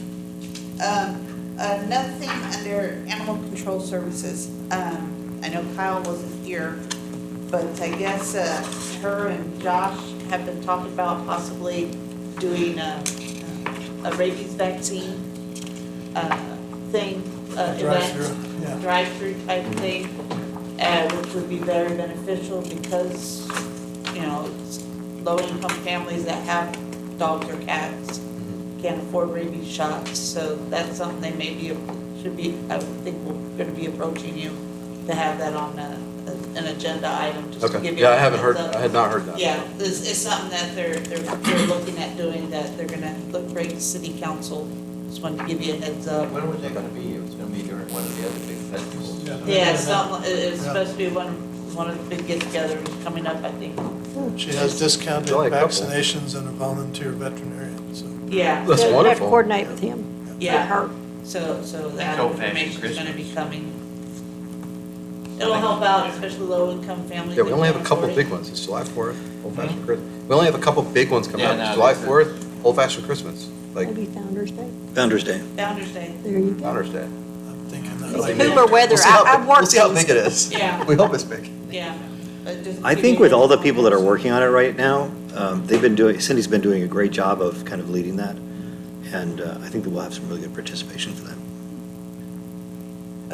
Under PD, don't see any mention regarding the ATV and golf cart driving for little kids, what the policy, because they're out left and right. Now that school is out, driving around in the golf carts and the ATVs, and just seeing where we're at on getting that developed, our policy, something, whatever it is. I mean, I thought it was left that they get a citation if they're underage. Yeah, they should be getting it. Well, we had talked about doing some other things with that, but they should be getting citations if they are. My recollection is that the chief said, here's a way 2 other cities do it. And there's some options if y'all want to pursue this. But here's what is can be legally enforced, and kids can't drive. Like they should get a citation.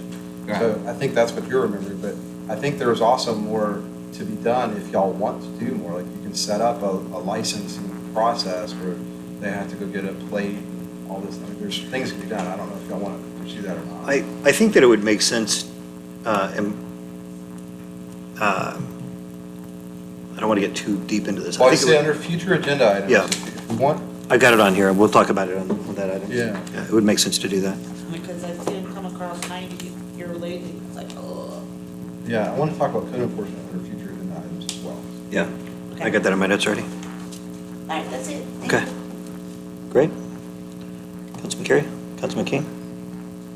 I get related to code of compliance. I know I talked to the chief, Jim, a couple of weeks ago, and he is coming up with a new program to do it. So it might be good for him to come and present that to us. I did joke with him today because he was picking on me, so I put it back. But he didn't have anything on the agenda tonight. And I said, well, code enforcement is probably going to come up. You want to be there to defend yourself in person. You may want to be there, but it's going to be a long meeting. And he wisely elected not to be here tonight. But we have talked a little bit about it, and I think that's under future agendas. That's something I want to talk about. Yeah, I think that should go on the next one if we can get something prepared for that. We've already talked about some of the challenges, and I think we just needed to get to the point where we can make some actual decisions on that. Okay, great.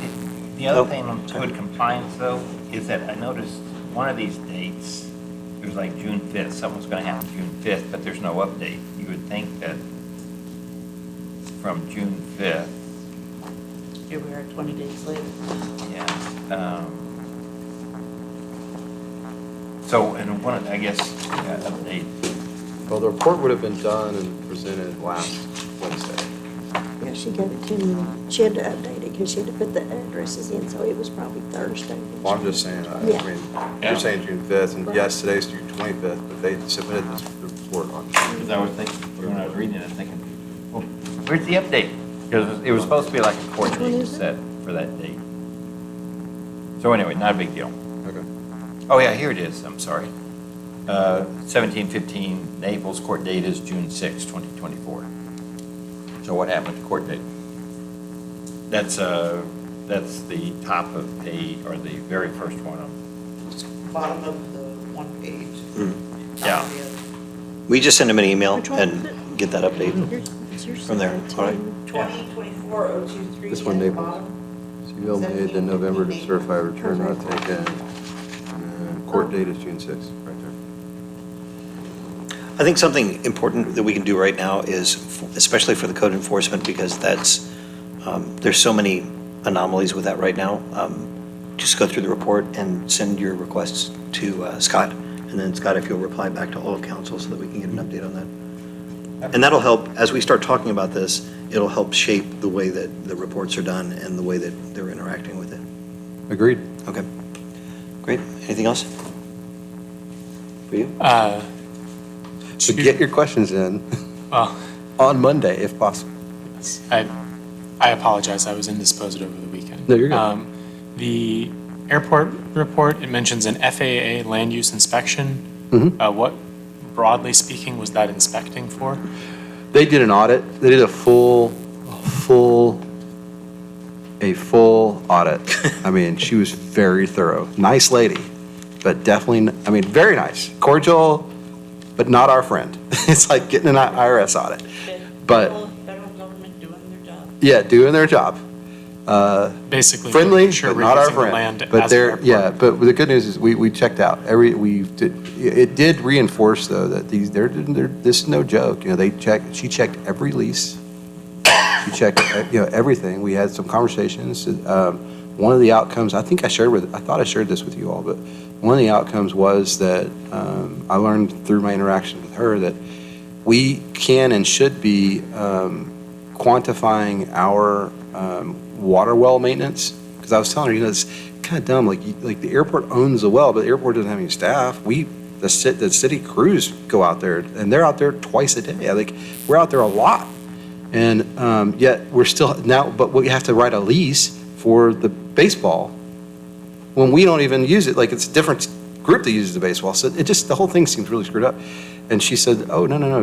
If you're doing in-kind services for that well, there's a dollar value to that, and you can use that to offset what you're paying for lease." So we aren't paying for that lease anymore for the baseball. We will not. We've been transferring actual money from an actual account from parks to the airport. The airport's not getting that money. If you see the updated, well, you haven't seen it. When you see the updated budget, that line item is not there. So it wasn't a lot of money, but they're not getting that revenue anymore because we do something like $30,000 worth of maintenance on that well, just in terms of employee time and truck and equipment on an annualized basis. Okay.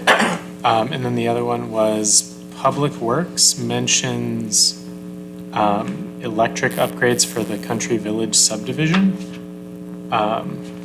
And No, not the subdivision. No. Probably the, did it say subdivision? That's what it says, electric upgrades for Country Village subdivision on the last page of their It's a Country Village project, I know, but I think that's But I the think lift it's lift station. station. I think it should have been lift Okay. station. because that's Yeah. who the contract. Yeah, we do need to upgrade the subdivision, but that's a bigger I project. know, but I didn't remember that kind of process. No, we have not spent You didn't $3 make million that to go redo their electric, unfortunately.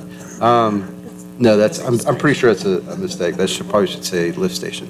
Right. And then the only other thing was that in the tourism report, there were a few stale items. There was one that mentioned something will be ready for April when we have the eclipse. So you might just want to And which one? make sure we're going through and clearing those out.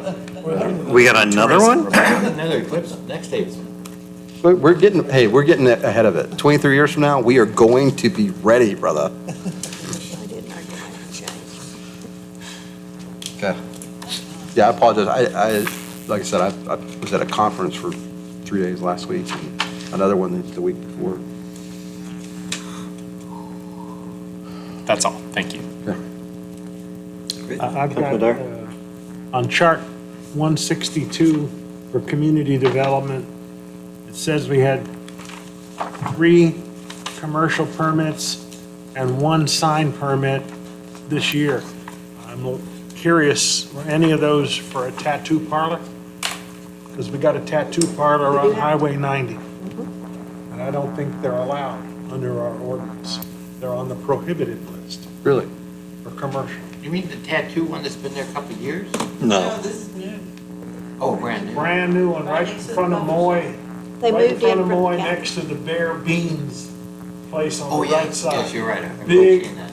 big sign on the roof that says tattoos. They just came in from the county. And I don't think they're allowed in city limits. So I'd like to ask you to check into that. I will. Thank you. That's all I have. Great. One of the things that we had talked about was getting an update on Lions Park about why what's going on with the splash pad. I can provide that. What I'd really like to do is just get that out on the Parks and Rec, like the Facebook page. I think that would be really beneficial. There's There's not a lot to update right now because we're waiting on the guys to come out and actually, they're going to camera their lines. Well, what we had talked about was that we were going to actually tell people what was going on. Because the way that they're viewing it, the way that I've seen just some of the comments on social media, they're like, why is it even there if it's going to cost so much, if it's always going to be down? It is the assumption that it has just broken because it's just not high quality. And so it's really getting that out and just saying, Lions Park, just giving an update. The line was hit by the contractor putting in the lights for just something that tells We don't people- know what the cause is, though. I'm just gonna tell you, we don't know if their lines are impacted or broken, or if it was crappy development. What, we don't know. We do know that, The developer came into the store, yeah, and he was buying PVC parts, goes, yeah, we hit the line. And so, what are you talking about? Lions Park, The splash pad. Is that what you're talking about? She sold him PVC to fix they it. bought. I understand, but I don't think those two problems are related, because our splash pad problems predated any work at Lions Park by the lights contractor. Okay. Totally separate thing. He may have hit a PVC line out there, that's very, very possible, we have But it everywhere. wasn't for the, But it wasn't, this is a separate issue, it's underneath the splash pad, it's causing the splash pad not to function properly, and we don't know what the cause is until the camera runs, and they haven't done their cameras yet. But I don't know if it's, I really don't know, I don't know if the PVC broke. and that is a warranty item? Settling, yeah, but we did confirm that both the concrete and the Aqua group that put it in, they both confirmed that whatever the problem is, it'll be warranted and it'll get fixed, so. But we don't know what the problem is yet. But it's been several months that we've known there's a problem there, right? Not several months, it's been probably closer, getting on to 6 weeks. Because I want to try to remember when it first surfaced. Well, But Derek's right, we need to communicate the right stuff, because everybody's like, why is it down for maintenance? Yeah.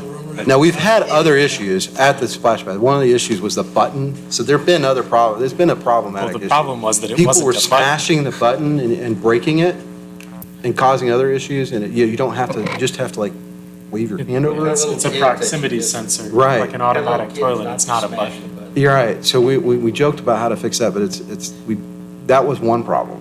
And that, I don't know if it's been fully resolved. This is a separate set of issues, so. Okay.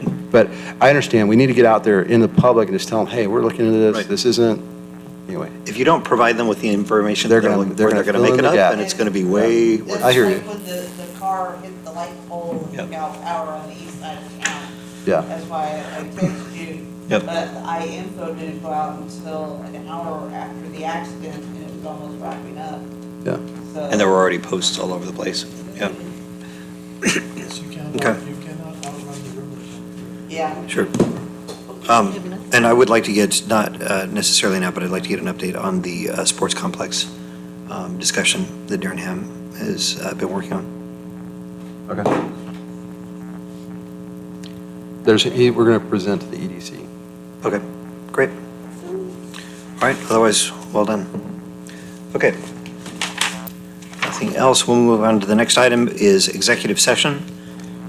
Pursuant to the Texas Open Meeting Act, Chapter 551 of the Texas Government Code, Section 551.071, entitled Consultation with Attorney, and Texas Government Code, Section 551.085, entitled Deliberation Regarding Economic Development Negotiations, the City Council may convene in executive session.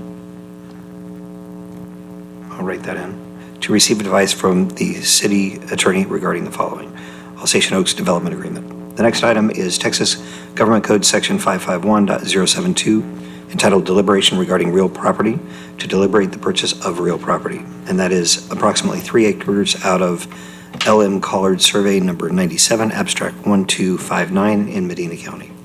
We're going into executive session at 9:17. Okay, I have set stuff out on the table back there. I'll get y'all some tea too. There's some glasses in the freezer. There's some just meat and cheese and crackers back there. And some. Deborah brought you heavy hors d'oeuvres. Yeah. And there is brownies. We got stuff.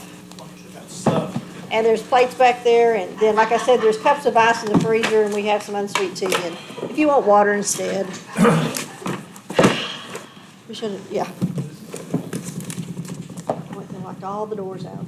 It's up again. Cute kid. Oh. He's Tell him I was like, 7 years old doors now. need to be locked. This is still going, right? I'm paused, but this is still going. Yeah, he lives in, he and his parents The live stream is still live streaming, but the audio is paused here.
I mean, there are people that only buy government bonds and treasuries, right? Those are the least risky investment, and they're happy with their 3%, whatever it is.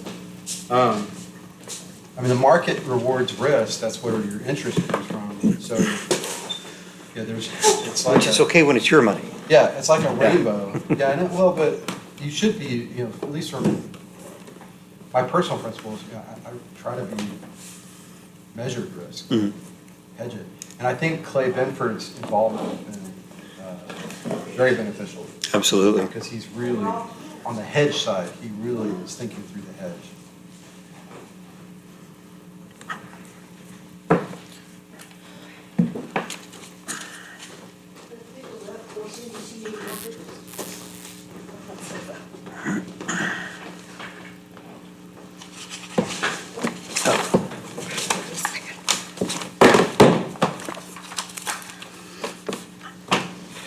Just let me know when you're ready.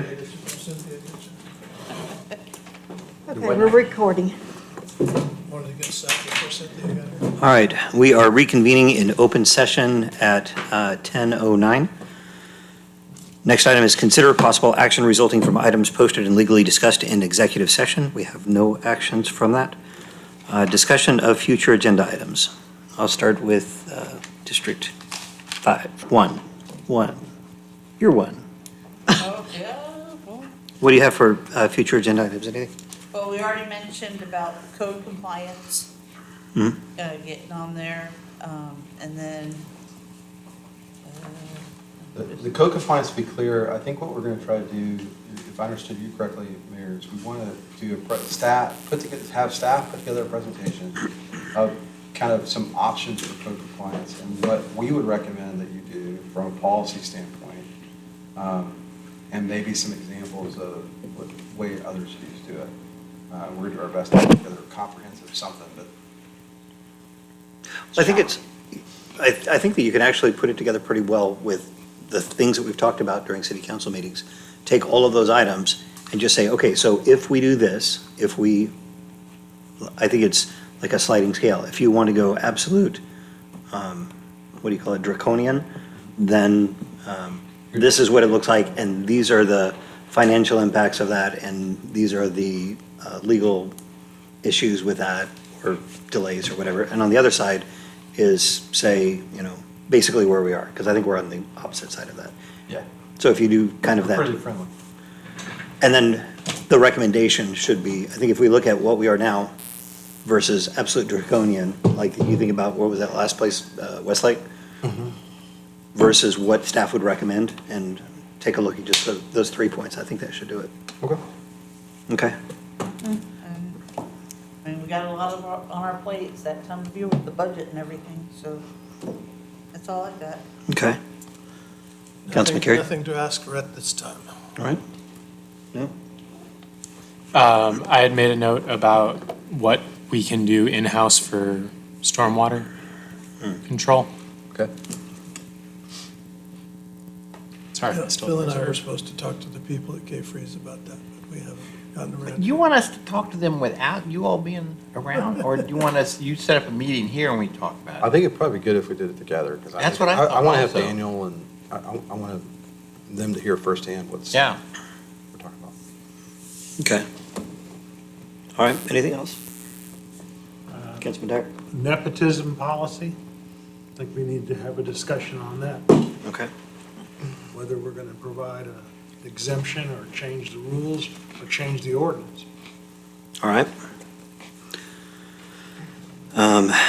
The other thing is, and I know we talked about this, but I'd like to figure out when, so with all of these, I think we need to figure out when we're going to target those for inclusion on the agenda. So if you can help us figure that out. The senior discount, I thought that was really cool that Bruce provided something for that. The golf cart policy, and then the code enforcement policies. And I can get with the chief on the golf cart policy. And Do we- stormwater. I guess the whole thing about the late fees is, isn't that, since it's state law, do we need Well, to vote on I that? think Cindy wants to weigh in on that. I might have spoken too soon. Yeah, I am going to weigh in on that. I just need to verify one piece. I just heard this particular information this evening, and I'm not so sure that the provisions that have been provided to you all are actually applicable to you all. I'm not saying that you can't develop a policy that's similar to that, but I don't think that they're going to be subject to those state laws. But I will confirm. Perfect, thank you. And it's good to have a sample of how other people are dealing with that anyway. It's a pretty straightforward problem, and if we look at how some of them are dealing with it, I think. And then we do call out the things that are obligated and the things that are just kind neighbor things. What else? The joint P and Z and council meeting, y'all still have one more session to do, right? Yep. At least one more? At least one more, yeah. I've got to look at the dates. I was gonna say, you haven't established a date for that yet? No. So we need to figure out that date. Some dates. I was, sorry, going to go back and we got to look at P and Z and see Right. for the next month and figure out when they can. Yeah, Deborah was gonna, if you can find out some recommended dates, just send them out to both Yes, council and P and Z. yes. All right, I'll get with Brianna and double check and make sure who's where. okay. And what I would really like to do with that is before we adopt it, I think that we incorporate the development agreement policy with the development discussion during a town hall.